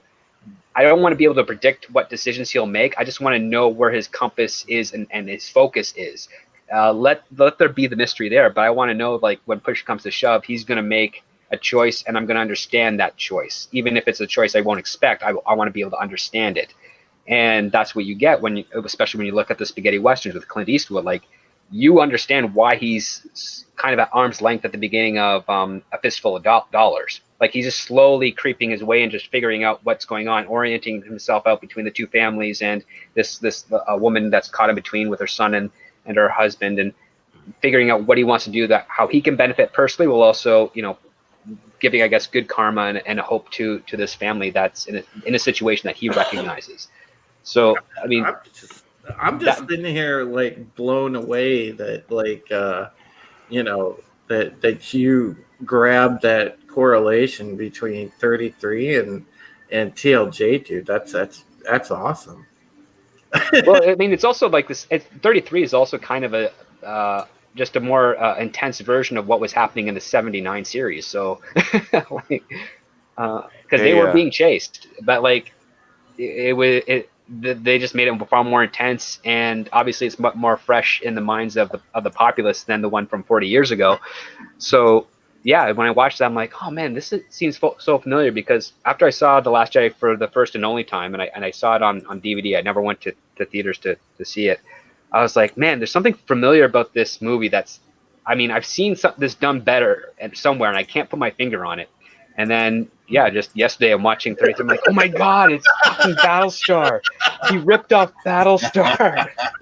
And he did it badly, too. He did the JJ appropriation of Battlestar, episode 33, in a 2.5 hour long movie, and missed the point. Yeah, exactly. Because you know, I thought that I thought that, you know, what you said was spot on, man. I'll have to actually like force myself to watch TLJ again and actually like sit back and compare that, because yeah, I can see that do yourself a favor. If you got to watch it again, watch the Ortega cut. Yeah, well, I just have the whatever's on Disney Plus. So Ivan Ortega makes he gives a little bit. He gives you a little bit lube, a little bit of lube. Oh yeah, okay, yeah. Ivan did that. It's basically this. It's basically the same movie, but he gives you a little bit of lube, so it helps it. It helps massage it in a little bit. You know, if you got to do it. Yeah. Hey, he should actually try and take The Mandalorian, those 8 episodes, and put it into a feature, because he could do it. You just have to unfortunately dub over Pedro Pascal in order to sort of bridge some of the things. Yeah, I love seeing Pedro with that final episode. Thank God we got to see his face at least once. Yeah. Ivan could do it, actually. That would be awesome. I could do it. I just don't want to, because I don't have the time. Hail to our buddy Brian the Gravedigger, our normal co-host. Get in here, Brian. You know, Brian, if you want to jump in for the last 40 minutes, feel free. You know, the invite's in your DM, and we'll go ahead and get your thoughts if you decide you got time to jump in here. If not, you know, no big. We'll get you next week. But hey Drew, remember the you were on with me last night, weren't you? Yeah, for a little bit. Yeah, remember I must be making it to the big time or something, man, because I had a super uber troll spamming my chat last night. Yeah. And he changed his name like 5 or 6 times. Yeah. I mean, talk about some dedication. Yeah. Man. Thankfully, you know, knock on wood, we haven't had any yet. I mean, I've had some of the the parody accounts. I've had a couple parody accounts of myself in here, but I haven't had any trolls yet. So that's I seen a parody of Chris Knight's account a little bit ago. Yeah, When you nice. I got start a in parody his account. chat. It's great. when in you his start chat. getting trolls, that means you've made it. Yeah, Yeah, he was spamming my chat pretty big time, man. yeah. And Tyler and Tommy, man, were Tommy was getting all of them, and I think Tommy got 2, I got 1. I got a feel. I almost have a feeling, Bear. I want to say that that troll was one of those that I have my little theory. I think it was one of those that's like Mecha McCheese and those ilk, maybe Yep, Mm. yep, those Yep. type of people. absolutely. Yeah, I got a feeling that might be where that fellow spawned from. I have some possible inside information on that. It has not been confirmed, but when it is, I will let everyone know, unless it already comes out. But yeah, it's that crowd. And the thing is, this is that these trolls, these troll accounts, the people on Twitter, social media, and this is a small group of people that dedicate time out of their days every day to making troll accounts or to going on live streams and trolling people because they don't like them because the people they're trolling are toxic. Mhm. Just think about that. You could have a shit life out there, guys. Anybody listening to this right now, you could have a terrible life, but you're not that guy. So Exactly. you're good. So you're Unless good. you are, in which case I'm sad. Tommy's shooting arrows. That's right. Well, the funny thing, is I want to give a shout out to Tommy for being such a good mod. He's been a wrench in my channel for a while, and Tommy just like he's everywhere. He's a Cylon, maybe. Tommy, I think you might be a Cylon because Tommy's There are the many sergeant. more he's, than one of he's them, part yeah. of the guinea pig collective. there are many copies of you. Tommy is the sergeant at arms for the Fandom Menace. Yep. He is. He Yeah. is. There's no denying that one. He's the general of the fourth wave. You could say that. Yes, he is. Yes, he is. The thing is too is I know Tommy is dropping these guys links periodically in the chat. Make sure that you folks are subscribing to the panel. Of course, my big bro Bear Nerd Fun, my buddy author Stephen Welton, and keep a watch out on the Indiegogo for Stephen for the status of the Phantom Menace Volume 1 book. Yes, and if real quick, if you happen to be a backer, I have placed update on my Indiegogo while I am restructuring Volume 1, which needs it badly. Dedications are not chapters, and forwards are not chapters, and there's a lot of mistakes. I basically paid someone almost $2,000 to do nothing but screw up my book. So I've had to do a lot of reworking in it, and it'll be coming out. But in the meantime, I have a PDF copy, an electronic copy of Phantom Menace Volume 1, second edition, that I am currently working on. It has the entire body of the work, although it is not as polished as it will be when I put it out for paperback, but I am offering it in emails to any of my contributors who wish to read the book before they get their paper copy in their hands. And I'd also like to note that there is only going to be 204 of these books that are going to be given out ever. First edition, Phantom Menace Volume 1, 204 will ever be printed. Any future printings will be second edition or further editions, but that's going to be it. So when you get that book, it's a collector's edition, as promised. It'll never be reproduced in the way that it is. Yeah, and also, guys, check out Script Doctor because he does some really, really, really good work on his channel. Really great analyses of different shows and different movies, things like that. And That woman might kill me, but yes, I'm trying. and also the last link is obviously that PayPal link that Tommy just put in the chat my personal situation. Those of you that are friends with me, that my mom is in a bad way, and she's dealing with leukemia, and she's had some debilitating strokes, and and we're under a lot of hardship. And if you feel like helping the cause so that we can stay with food and meds and stay keeping the lights on, then it's much appreciated. Remember, it's never expected and it's always appreciated. So I thank you folks. But don't worry, we're not going anywhere. We still got half hour to cover yet, and and I wanted to continue the little Battlestar flavor here. Actually, real quick, I was talking about side characters earlier when you had to step off.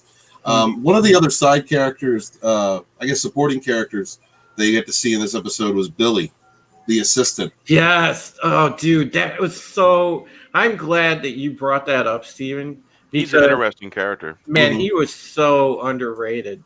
Yes. Dude. Man, Paul Campbell put on a good performance as Billy Kakaya, dude, and I was really upset when later in the show when something happens to Billy. I was pretty upset about that because I thought Billy was a really good character, and he has some good moments coming up. In the season, he lasts a little while. He has some good moments coming up this season, but especially season 2. So, he was an important character because to me, first off, he was just assisting the president, and you had two people that were in roles that they had not prepared for, that they were not. It either did not. Well, but Billy, in his case, he was working toward being in that profession, but he was inexperienced, and so you had two inexperienced people trying to find their way. And he was trying to, being supportive of her and understanding. I mean, he gave a youthful, inexperienced view of what was going on, but he also, in my opinion, showed perseverance and pushing beyond his limitations throughout, his stay on the show as a character. Yeah, I thought so too. You can tell that even as inexperienced as a lot of the actors were, the writer's room that they had on this show was just beyond talented, dude. Because the biggest thing that you look for is, no matter the experience level of your talent, because, you can make an inexperienced actor shine, but it all depends on how you write the character. And in the writing room for BSG was just beyond amazing. And that gets into, we talk about Deep Space Nine, you guys. There were a lot of, people that did episodes of DS9 that came over with Ron Moore, God, you had like people like, there was, I keep look it up. Hey, Drew. I keep thinking of Benny Up and Weiss, and that's like, oh God, no. There was a. They were still script doctors in that around that time. They weren't. I think one of them had one movie sold at that point. Well, I know Michael Reimer was one guy that was talented. That was in that sort of team, and then they had. Bradley Thompson and David Weddle. That was one of the big ones that wrote a number of the episodes that were really good. And oh God, I can't think of the other one. Maybe it was Michael Reimer that I'm trying to remember. I know Michael Reimer directed for he directed the miniseries. Yeah, he directed the mini as well. So, there was a lot of talented people, but I know Bradley Thompson and David Weddle for sure were definitely two of the talented writers in that room.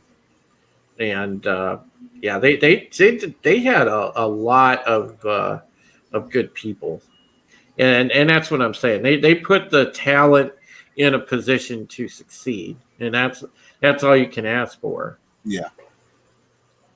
Yeah, which also like exacerbated the problem when the controversy in the first season with the original fandom and the new actors, like I'm sorry, I swear to God, I'm not trying to pitch my book, I swear. There's in one of the later volumes, I have a chapter that's called In Defense of Actors, because I think that there's, these are people too. And like the newer Disney Lucasfilm actors and the actors that were new at that time, they accepted a role, they performed the role, and then they were caught up in a controversy. So having to, perform their craft, learn their, as they were doing it, as they were going and trying to create a brand for themselves and having to deal with a controversy, it was very difficult for some of these people. Like Katie, it was very difficult. Right. So, I mean, you also have to applaud them for that, for the work that they did under that enormous pressure, not only from the corporate, the production team, the production people and the fandom, at the same time sandwiching you as you're trying to perform your craft.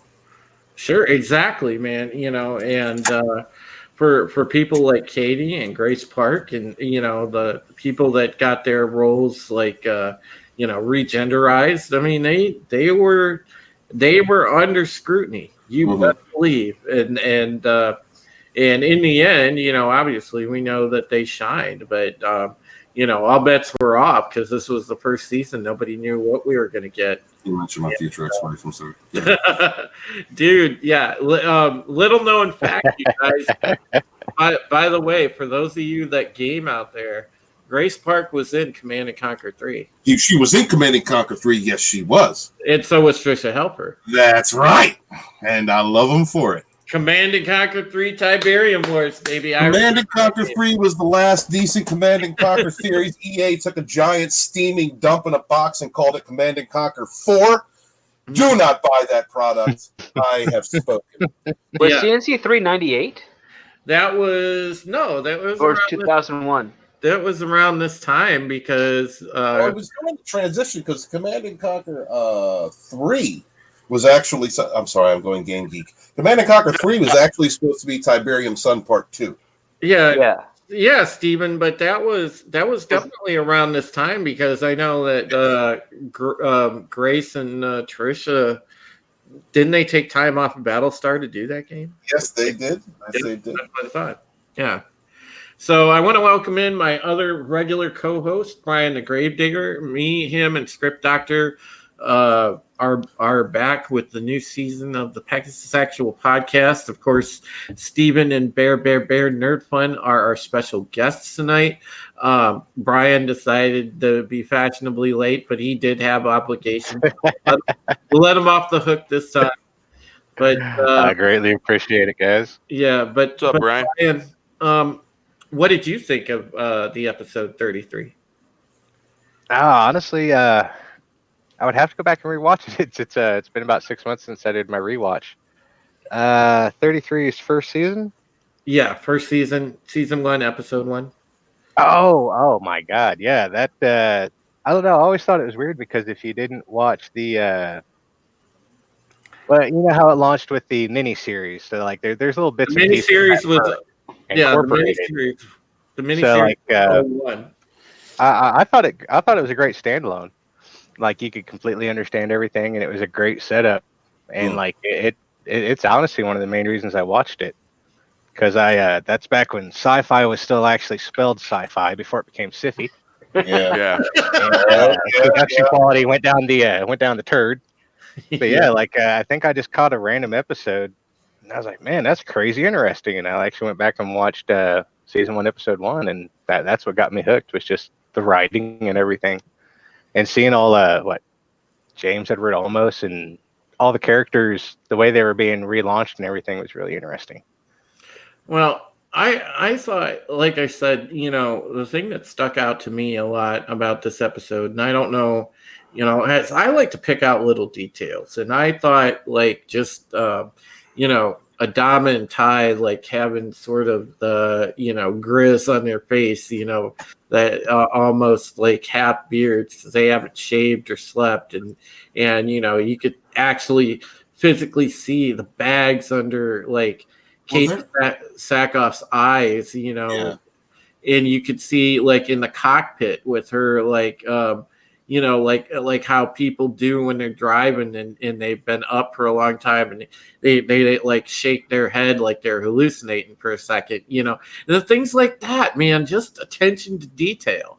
The exact attention to detail is halfway through the episode, Adama shaves, and then by the end of the episode he's got stubble. Yep.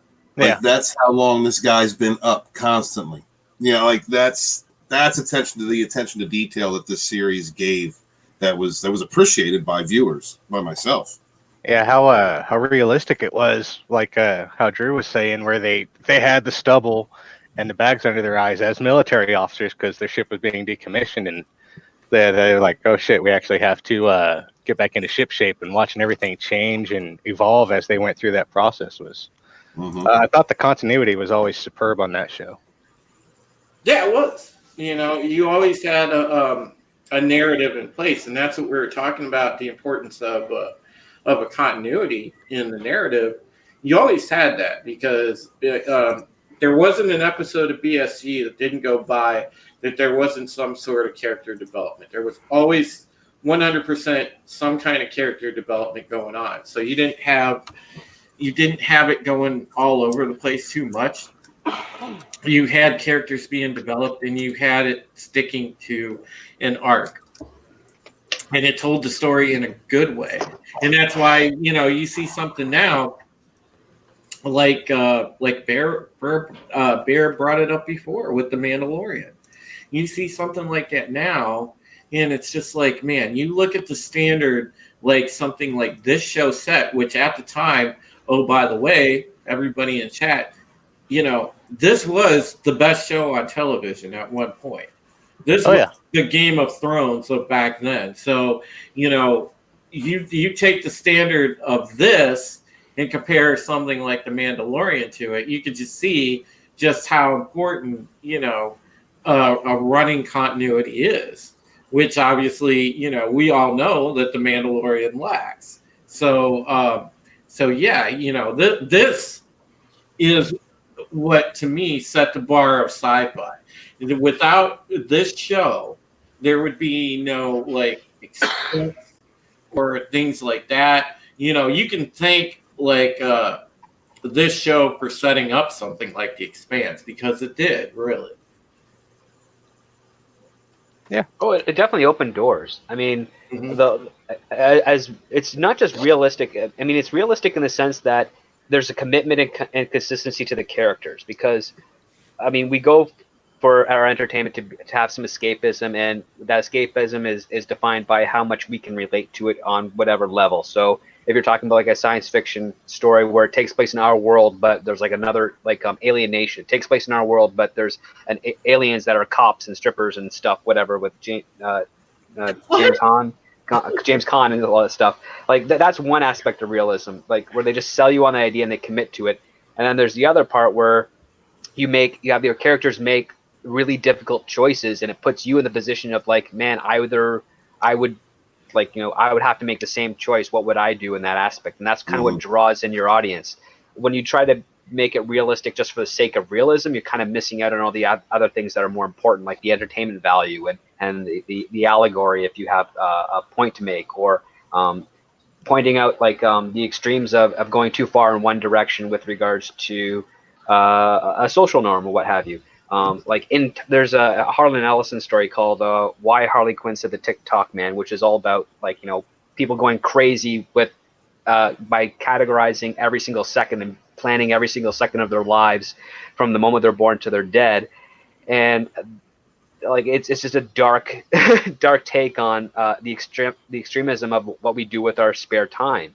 And like that's what makes good science fiction, where you can actually like sell the idea of a single concept and make it real within the confines of what we recognize as a society. And Battlestar did that brilliantly by making our heroes not exactly heroes, but just really flawed people struggling to do what they think is in the best interest of the survival for their race, and also their survival for their own sake. And you see that conflicting between like what Adama does for himself, his crew, and the people he's in charge of protecting, versus Baltar, who's just like in it for himself, but at the same time trying to, grow as a character to be a bit more human, because he is this kind of cold, distant, logical. He is the human version of a machine. He doesn't care. He's a selfish prick. Yeah. And he's got to go on that journey to actually find unselfishness, and that's putting it in the most simplest term, because there's a lot more to the character, obviously. But yeah. And then Adama has to go from being militaristic into reconnecting with his human side. Exactly. And there's just, like I said, there's so many fascinating things, because, this version of Galactica, it sort of takes, and Stephen, you alluded to this earlier with John Colicos. Mm-hmm. It takes sort of the old cliche of the mustache twirling villain out of the equation. Right. And you actually have just real people, that are both some good, some evil, but usually a mixture of good and evil. And that's what human beings are. That's what, ultimately, other beings are, is a mixture of good and evil. There is not always an absolute. And that show, I think, pointed that concept out perfectly. Bear, I think you picked up on that take, didn't you? On what take? On the fact that this show pointed out that there really isn't always an absolute, that most beings are just made up of good and evil. Yeah, it's true. That's true. Yeah, there were so many things I noticed. I had to ask which. I mean, you have like James Callis's character, Gaius Baltar. He was dealing with I wouldn't say he was necessarily an evil character, but he was selfish, and that was he was very base driven, very selfish. Self-serving, right? But and cowardly. Definitely. Yeah. Yellow belly going on for sure. Yeah. It was all about saving his own ass, man. Absolutely. Absolutely. Oh yeah, and you see him in the worst light in the first episode, where he's trying to jump on board by taking a child with him. If I remember correctly. Yes. Good call. Yeah. Term sleazeball would apply. Yeah. Yeah. Also, the old lady with her number, he was contemplating taking her number, and then the way that the character was written, the things that he goes through because of his own choices, and the and the repercussions of those choices, and then the evolution of the character was just one of the like many of them was just so well written and so well done that when you come out on the other end. And at least for me, on my part, I liked the character. He was one of my favorite characters all the way through because he was interesting. But by the end, like so many other of the characters, there was a bond created because you traveled through this story with him. Well written, and he had so many fallacies, he had so many weaknesses, so many so many problems that it was very human. It was very identifiable in many ways, and so I just thought he did a great job. And this first episode definitely showed his most base flaws of self-serving survivalism and cowardly nature. Yes, Stone Loki said, I love Jesus Baltar in season 3 with the beard and long hair. Yeah, dude, oh yeah. I like that look on him too. And Stone Loki, listen, man, if you stick with this channel, we are doing, an episodic by episodic retro review. So we're eventually going to get to season 3. Believe that. So we will get there, but we are doing, this is season 1, episode 133 tonight, and then next week we'll be doing season 1, episode 2, which is water, and I'm excited for that one because man, awesome. that's a really good Sharon centric episode, and I love that. Mm-hmm. But yeah, like the way that Baltar is portrayed in this whole thing, it's just awesome. And I think And don't forget, he does get a Messiah complex. yeah, he does at one point. Yeah, that's a good point, Bear. But he figures it out. He eventually figures it out. It's just great character evolution just to follow throughout this whole series. I've been in that situation, at first I could kind of sympathize with him, like banging everything on 2 legs. I've had my faces like that in life. I mean, who hasn't before?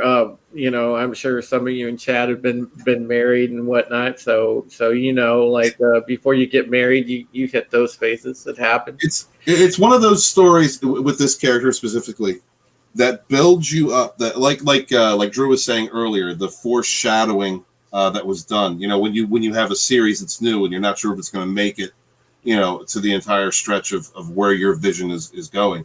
That moment when in the final episode, when he decides to step off the Raptor and stay on the ship, it's like this whole show builds to that moment of courage, of this cowardly character showing that kind of sacrificing courage to stay behind, to fight for the child. Well, but we'll get into that later. Well, one thing that I'm glad that they kind of did away with, and see, we were laughing because of the. I remember, God, clear as day, because we were having a good chuckle on the forums when the mini was on about the fact that they had tried to, I don't know if you want to call it fan service or what, but they tried to do like a thing where they put in Boxy, like like a new version of Boxy. And man, it just wasn't happening. And I think it was like either by this episode when the show aired or the second episode, he was gone. Yeah. Thankfully, because it wouldn't have worked. Mm-hmm. Number one, and number two, it was just like, oh God, because I remember us talking about it at the time, oh God, are they going to bring the stupid Muffet dog too? Because Daggett. when I was a kid, I mean, sure, that was passable. It was a cute thing and everything else, but man, in this universe, damn man, I would airlock that thing. It doesn't fit. Right? No, it's future 70s. Like it doesn't fit in the 2000s. No, you know what I mean? Just like you can't. You can remake they remade RoboCop. You can remake it. You can re-envision it, but you can't make that 1980s RoboCop. That's future 80s. It does not fit in the 2010 or 2020s. Not that version. No, it's just at that time. Right. Everybody always wants to make it more. They want to take it away from being an allegory, and they want to make it, worship instead with something like RoboCop. Mm-hmm. Yeah, they forget that there's a lot of shows from the 70s and 80s where they were produced campy on purpose, or just because of the limits of the time. But that's what made it awesome. Mm-hmm. Mm-hmm. Well, yeah, not like you go back to the '66 William Dozier Batman Adam West TV series. Like it's called camp now, but when you look at it, it's way ahead of its time on the humor and the double entendre and the conviction of the performances. Like Victor Bueno, who does King Tut, is like yes. The stuff he says holds up today, and it's just so brilliant and yet so effortless at the same time. And I'm like, I understand you can call it camp, but it is way above camp. Like it's not just winking at you. It's like letting you in on the joke at the same time. Yes, absolutely. Burgess Meredith is my penguin, and yeah. Well, God, the stuff that Burgess says and gets away. Well, okay. I'll ask you guys a question. I'll ask you guys a question real quick because, we're taking a really quick deviation from Battlestar chat, but you guys will appreciate this because you guys appreciate the retro stuff. So I'm going to ask the panel. All right. So thinking along those lines, now, if they tried to make a modern version of Blazing Saddles, would it work? It would be dependent upon the producer and the director. It really would. You would have to get somebody who is unabashed and wouldn't get attacked. That's the thing. Is that producing something like Blazing Saddles today would be monster sized. Like, I don't know what it is about the current culture right now. It's just that it can't laugh at itself, and it doesn't understand. It doesn't understand sarcasm. It doesn't understand that. No, I think it understands sarcasm. It doesn't understand satire. It's a satire. Yeah, that's what I meant to say. Thank you, Script. I figured that's what you meant to say because I'm like, I know you know. Yeah, they don't understand satire. Interesting story. Real quick. When I was this is back in 2004, I made buddies with a guy, Dormain. I miss Dormain. He worked with me at this one place, and he was from South Carolina. And Dormain was he had moved up north to Pennsylvania because he had gotten into a scuffle growing up with certain unsavory elements. The dude was shot 4 times and survived and moved. Thank God. So he came up here to live a better life, and he was working in a professional industry, but he had that background. He had, he grew up in a tough neighborhood, and we became pretty friends. We became friends to the point where he called me a white dude, the N-word. And I told him, I said, that was the most honored thing that I, as a white man, had ever been called. And I said, thank you. And so I invited him up and we started drinking. And then I offered to watch Blazing Saddles with him. And he was offended by it. He didn't tell me though. And then came over the next week and brought the Mac and made me watch it. And I wasn't offended by it. The Mac is a black cinema movie, if you guys haven't seen it. Oh, yeah. I wasn't offended by it. Like, I understood it because I understood the time and the messaging and so forth. Dude, you're talking to a guy that watched Dolomite, all right? The originals with Rudy Moore. Dolomite, Fred. Dolomite. Oh, God. Okay. Who hasn't watched those? Not going there. But yes, so there is always there's people out there. Like, he was not a malicious person. He understood humor, he understood satire, but even at that time, he looked at that movie like Blazing Saddles and was like, "This is a racist film." It's like, yes, but that's the satire of it. It's making fun of the racist, yeah, making fun of the racism.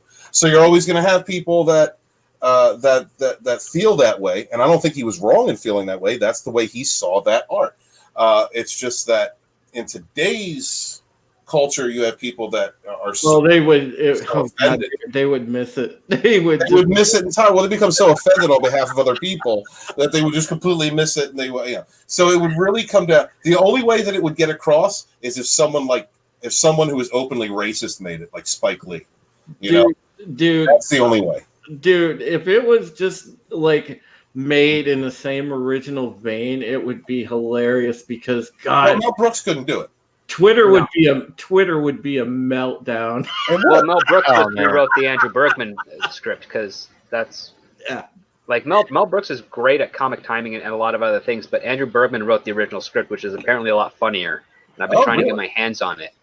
And Mel Brooks just kind of polished it up and inserted his own type of voice into the script. And Alan Arkin said that, because he was originally going to be in Blazing Saddles, he said in a meetup that I got to partake in many years ago, he was saying the Andrew Bergman script was way funnier, but the Mel Brooks script just captured something that kind of made that brand viable for future films. Mm-hmm. And he didn't think that the Andrew Bergman one would have done the same thing. It just would have been funnier, but I don't think it would have catapulted him on to make more movies of that type. Wouldn't have left the impression. Yeah, exactly. It wouldn't have been saying we have to make more like this. It would be like, that's a great one and done. We'll never be able to reach that level again, or at least copy that style. But Mel Brooks injected. Us growing up seeing that movie, it's still we're still talking about it. Well, Yeah, but if lasting they- like almost 50 years now. Yeah. But if they made it today, the only way they could pass it would be, like I said, if they had someone who was like an accepted racist, like Spike Lee, and then it would have to have a level of anger. You would have to have a little, you know what I mean? Like there would have to be like moments like that just weren't funny. That Yeah, would there'd have to be a Django level of man. anger. Yeah. Oh, I like Django Unchained. Oh yeah. Yeah, me too. I think currently, right now, with the Butthurt society we're in, it wouldn't be possible. But I'd say in another 5 years, it'd be possible. Yeah. Perhaps. I mean, like there's the Jonathan Swift test. So, like, Stephen, you probably know this. Bear, know this. It's the essay he wrote called "A Modest Proposal" about eating babies when food runs out. This was recently done to Alexandria Ocasio-Cortez, I think, a few months ago, and she didn't pick up on it. And that should say wonder. God, yes, dude. Oh, I saw that. Oh my Because goodness. like that, it's Jonathan Swift essay, like A Modest Proposal, and it's all about the fact that you have to know what satire is, and if you can recognize satire, you kind of like have elevated yourself up to that next step of where you can be a bit more of a critical thinker with regards to the world around you. Because when you look at humanity's history, we are a bunch of dicks to each other in a very comedic way, and a lot more than we are violent. Like, Yeah. That's the other thing, guys. Think about this. If you talk about Blazing Saddles in this vein, it's the same thing could go for the Monty Python films, because oh my God, if they put those out in their original format today, my God, that Twitter would go nuts over those. Oh yeah. I mean, that would cause. Good God, Eric Gilliam just made fun of an interviewer, and the interviewer didn't quite get it. Oh, I know, it was great. And then she oh God, SD, she called him like a jerk. Like she. Oh yeah, he's really gonna be hurt from that. Like she hoped he would get blacklisted out of Hollywood, is what she said. No, he's grandfathered in, and also he does what he wants when he wants. Like, he pulled off a miracle with his Don Quixote film they've been working on for like over 20 years. So I would say at the worst he's retired now, but at the best he'll make another film or two before he decides to give up. But no, he's still sharp as hell. Like, it was great reading that interview. Yeah. But oh man, that's so interesting though, guys, because like, man, just seeing like I don't know that I would be cringing at a rebooted Blazing Saddles, but if it was done in the same format though, it would be hilarious. But it doesn't necessarily have to be a Western. It can be anything that just makes fun of the current social. I would just love to see something like that, just to make like the Twitter like fall on its head. Well, think of it this way: this generation of people, or at least two generations, we'll say, from like the 80s up until now, they don't have a cause like previous generations have. There's no women's suffrage. There's no civil rights. Gay rights was kind of a thing, but it just happened more naturally as opposed to the elevation of the previous two I mentioned. So they're looking for a cause because they want to be able to tell the next generation, yeah, I was a part of something that benefited the world. But when the world starts to sort of adjust and get better on its own at a pace, obviously not ideal to some, but still at a pace in a direction that we think is more, I guess, egalitarian, you then realize that, well, if my generation doesn't have a cause, what's the point of my generation? And I would say it's just to keep going at the pace you're going and set the standard. But unfortunately, we get this whole other sect that's like, no, we got to identify a problem, we got to make it a big problem, and then we got to try and fix it. And that's they where you create get a these problem. fabrications of issues that are actually non-issues. Yeah, Because they create a problem to fix a problem is all it is. Well, you take a small problem, a negligible problem, and you grow it to something that is larger than it actually is, and then try and gear a whole a movement behind it when it's completely unnecessary.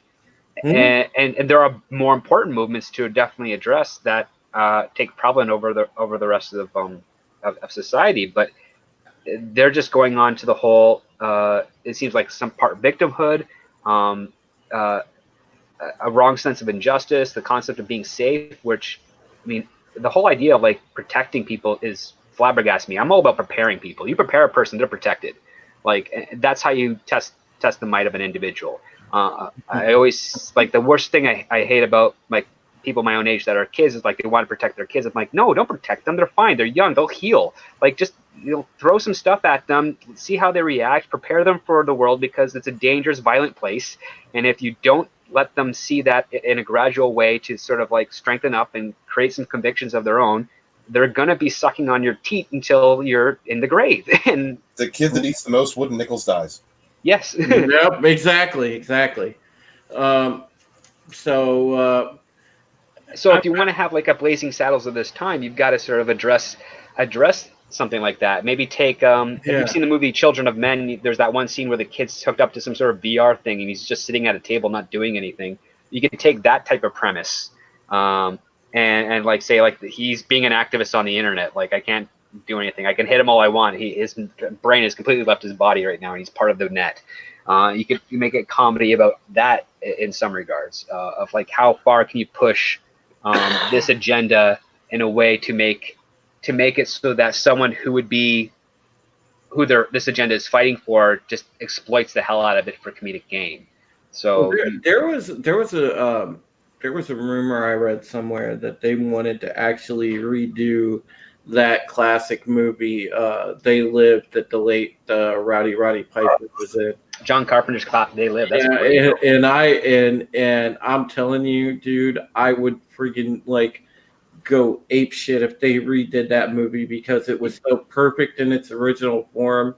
If they redid that, I would just be ape shit pissed off because there's no point to redo it. It's too good of a movie. I mean, the thing that Disney hasn't figured out yet that other studios kind of have is that you remake the terrible movies, not good movies. Like you take a terrible movie with a good premise and you remake that, you make a lot of money out of it. But if you take a great movie and you try to remake that, you're literally saying, okay, I am burning money away because no one's going to love it as much as the original. Steven, you probably loved that movie, didn't you? They Live? I love They Live. I'd actually want to remake The Sixth Sense and in a modern day setting and just I see SJWs. Yeah. Well, here's the thing, right? So if you want to take the Blazing Saddles premise, you would take an SJW town and you'd bring in a law authority that's the exact opposite of what they want, and making fun of them for it, because that's what it was. It was like a town that hated black people and a black guy has now to protect them. So you have a town of SJWs, and then a guy that's not an SJW has to protect them from some sort of other conflict. They'd have to be Johnson. Sorry, go ahead. Yeah, you can do that. So I'd stand in mind to see that, SG. Yes. There you go. That's actually a pretty good premise, man. Yeah. Yeah, no doubt. The unwelcome hero. Yeah, that's basically what Blazing Saddles is. It's the unwelcome hero. You just have to have a threat that would allow the villagers to sort of like bite their tongue to acquiesce to this guy while still giving him as much of a hard time as possible. Or like you put it to the extreme where they just do everything they can to try and make him fail, but he keeps succeeding because he actually has morals and a sense of identity that's not dictated by an ever changing set of rules. Yeah. So yeah, once you can figure out those individual ideas for your plot structure and then start working on the main characters that you want and really flesh them out, you could probably do a good solid 90-minute comedy that just comments on why the SJW mindset is not as thought out as they think it is, and how it's a fad like hippie 4.0, but it's like a copy of a copy of a copy of a copy, so it's being corrupted each time, so it just gets more ridiculous with each iteration. And I would have to insist that the Waco Kid character be played by Johnny Depp. Yeah. It's like, see this hand? Yeah, it stays a rock. Yeah, but I shoot with this hand, shaking my blade. And see, here's the thing, even making the comparison to a hippie could be an insult to hippies, because you never know. They're all around you. Yeah, you know what I'm saying? Well, yeah, the whole idea is like you're not insulting hippies. You're kind of insulting the fact that SJWs are kind of insulting hippies. Right. Yes, they are. They are big time because, I used to know a bunch of hippies, real ones, authentic ones that followed the Grateful Dead. Yeah. And then people were real. And I then you followed the got Grateful Dead, and I SJW. guess in a way I was one of them. Yeah. My Still dad am to a degree, but I do other things. I'm just not that. But you see, play chess, screw. those people give those other people a really bad name. No, they do.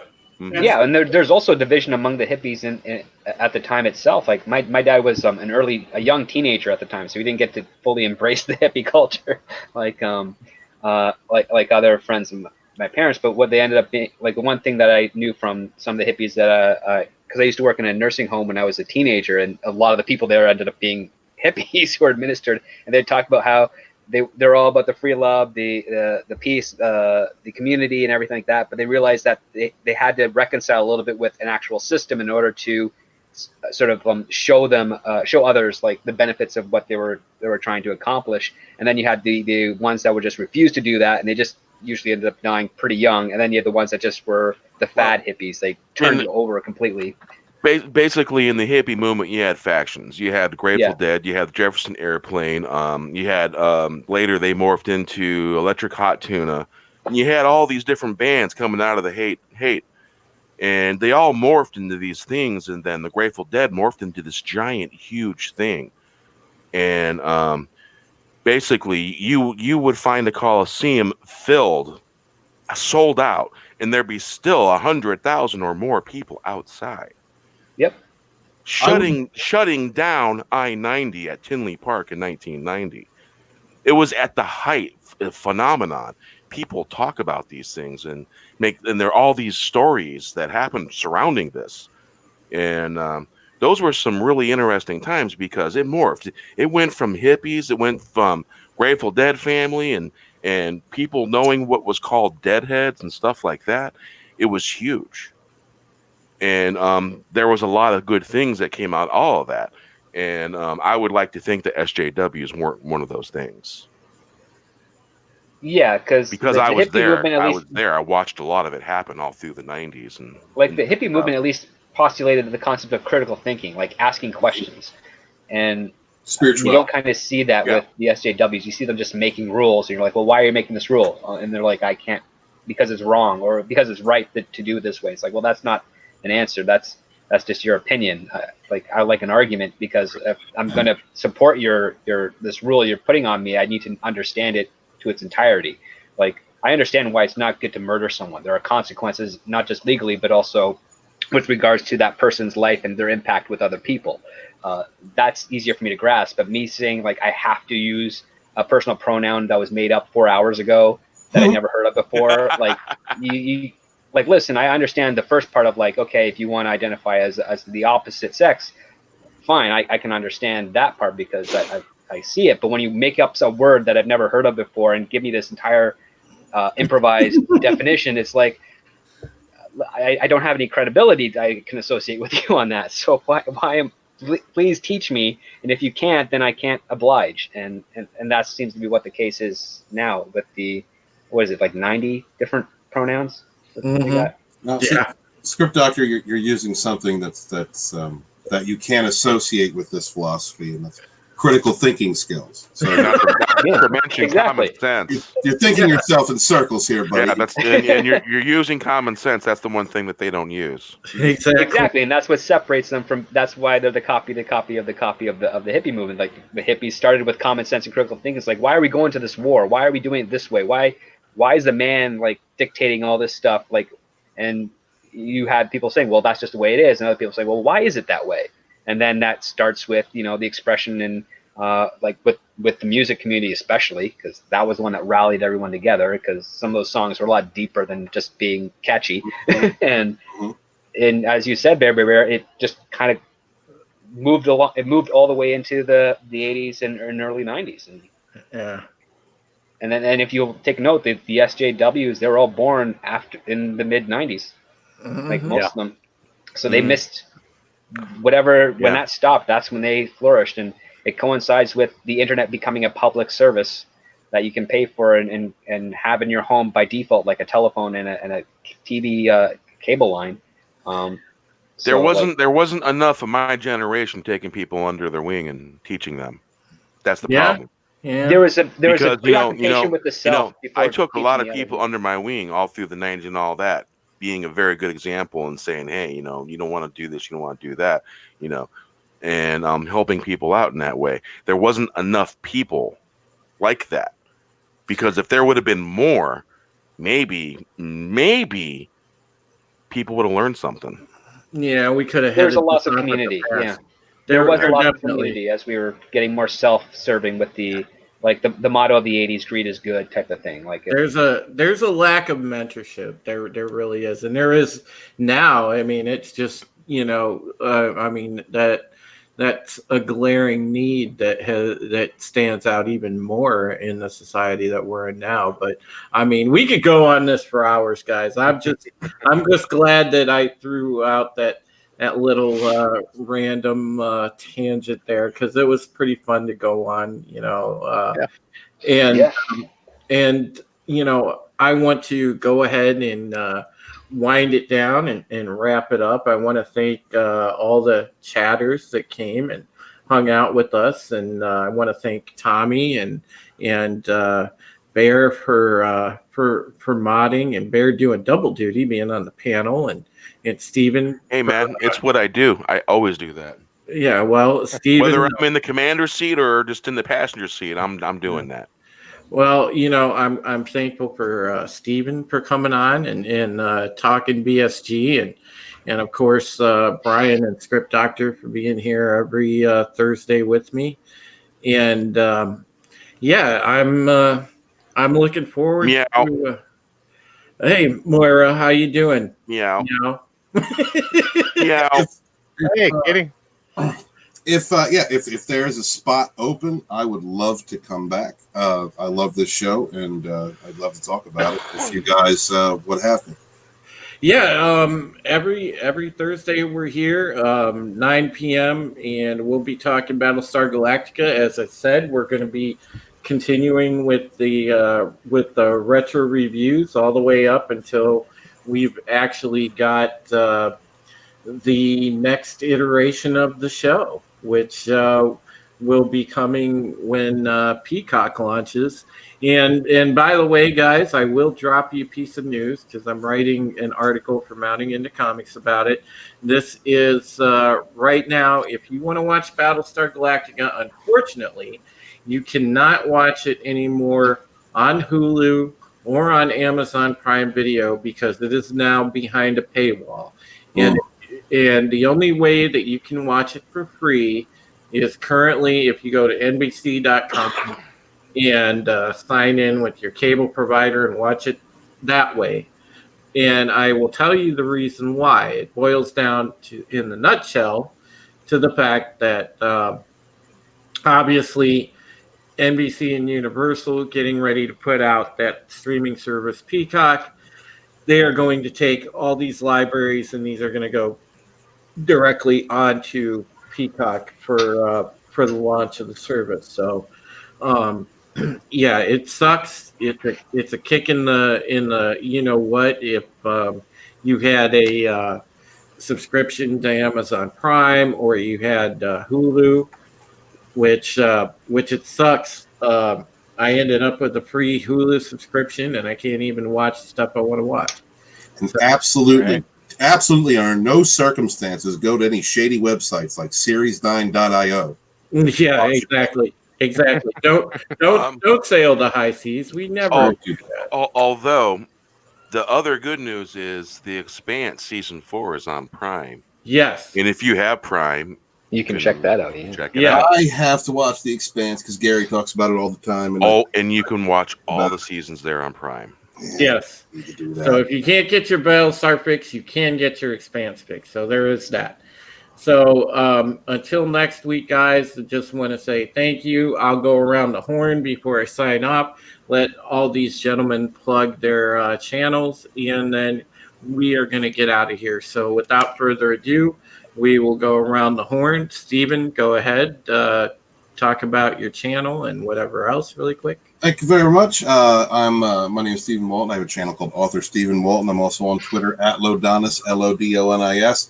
I'm currently about to publish the Fandom Menace Volume 1 of Fandom Betrayed. It's the Indiegogo for the paperbacks has already run out, and it will not be the second edition will not be available in paperback until all of my backers have gotten the first edition paperback in their hands. I'm currently working on the Phantom Menace Volume 2 and a couple of the projects that will be making some major announcements in the next week. Very excited about that.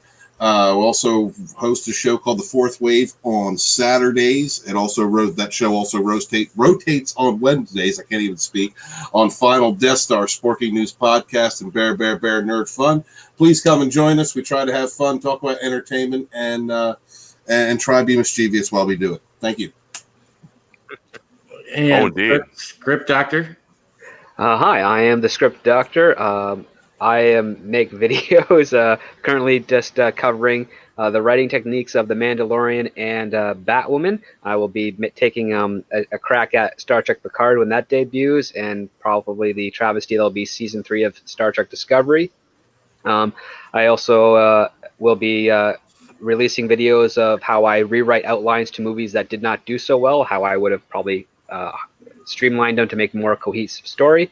So look for those in the future. My videos will not be on a schedule because I am actually doing Script Doctor work right now, surprisingly, a lot earlier than I was expecting. So that divides up my time. But if you follow me on Twitter at the Script Doctor PhD, I do post when my videos are going up, and also have some interesting takes on things. For instance, when the recent leak about J.J. Abrams and wanting to do episode 8 as part 1 and 2, that's essentially them saying they want to remake episode 7 because Star Wars is already separated into parts as an overall story. So take that for what you will. So yeah, that's the type of stuff you can see from me. And feel free to subscribe if you want to. We'd love to have you over there. Yeah, and rumor has it you're part of this awesome Thursday panel. There's that too, yeah. Well, you can always find me here. Hey, Script Doctor, I believe I am already subbed to you. Probably, yeah. I got over 120 subs, surprisingly. But I only have 28 notification emails of who subbed me. So, hey, put something in the chat so I can go to your channel real quick. Unless Tommy's already put something in there. Tommy's got it. Tommy's already got me. He's quick there. Yes, he is. That's why he's my friend. So Bear, take it away. Plug your channel. I am Bear at Bear Nerd Fun, and that's what's the exclamation point, you know. And you can catch the late edition Fourth Wave. I haven't really come up with a standard time. It's one of those things that sometimes they pop up after the Fourth Wave, a little bit after, and you can catch us on the Fourth Wave Wednesdays and Saturdays. Wednesdays, I believe, are 4 p.m. Pacific Standard Time. Yes. And Saturdays, normally it's 3 p.m. Pacific Standard Time. But hey, you know, sometimes we run into bumps in the road and we have to start a little later. You never know. Things happen. Yeah. But you can catch us there. You can catch us on Stephen Walton's channel. And you can catch us on Final Death Star's channel. And you can catch us on Sporking Podcast News channel, because we're going to be alternating, like Steven said. And rumor has it, sometime it might even pop on my channel. You never know. Yes, the late edition may pop up on Drew's channel too. Nice. You never know. Mm-hmm. You gotta stop reading my mind like that, man. Hey, I was literally thinking that earlier today. You know, big bro. That's why me and you are fam. Yeah, magical things happen. You know, you get all of us together, man. And as a panel of the whole Fourth Wave crew, you get us together, and I'm beginning to believe that magic does happen that way. Mm-hmm. All right, so last but not least, with that, I say hail to the Phantom Menace and hail to the Fourth Wave. Exactly, hail Frosty. And last but not least, we have our other regular co-host on Thursdays, Brian the Gravedigger. Go ahead, plug away, Brian. Howdy, y'all. I'm Brian the Gravedigger, or just Gravedigger if you want to keep it short. You can find me on Twitter at DJ Brock Sheridan, or you can find me on YouTube at I'm channel's been lacking here lately, but I've been enjoying a nice vacation and planning some restructuring. I'm actually gonna attempt to get on a schedule with videos, so we'll see how that goes. But I'm actually gonna start moving into doing more automotive repairs and moving into more hobby projects instead of just the gaming and That's cool. the randomness. That's really So yeah, I'm actually gonna try and get on a schedule because I've actually been dropping subscribers during my sabbatical, but it's been nice. It's been refreshing. All right. Well, And you can always find me here. yep. Ryan's with us every Thursday. And of course, I am Drew Taylor. I write for Bounding Into Comics. You guys can read me at boundingintocomics.com. We always have different stories up there in terms of what's going on in pop culture, gaming, all kind of things. We run the gamut of different and interesting things in the pop culture world. And also here on my channel, which is youtube.com Supreme Heretic. Just subscribe to me and you can check out all the awesome panels that we do. And I do videos from time to time. When I get time, I will actually do some more videos. I haven't really gotten into videos because, I'm still kind of trying to learn the editing thing. But, in the meantime, you can always at least catch good streaming content here because this is a really fun podcast to do. This was a great first episode, and I can't wait to do more. So make sure you guys come back next Thursday for retro review episode, season 1, episode 2, Water. That is going to be fun to talk about. I can't wait to get into that episode, and we will see you guys then. So, Hey, Drew, so much. I Yeah. would like to remind you Mhm. that when you share out the tweet link, when you tweet it out on Twitter, Mhm. then forward it to the Fourth Wave creator chat. Okay, we'll So do. that way everybody there, I'll share it out from there and we'll get the word out. And that's kind of how I do things and gather people that way. And I share it all over Facebook. Yes, sir. And it helps. So Will do, sir. Sounds good. Nice. But thank you, everybody, for coming out, and have a good night, everybody. Have a good night. good night. Later, y'all. Later. Take care. Wait, Later.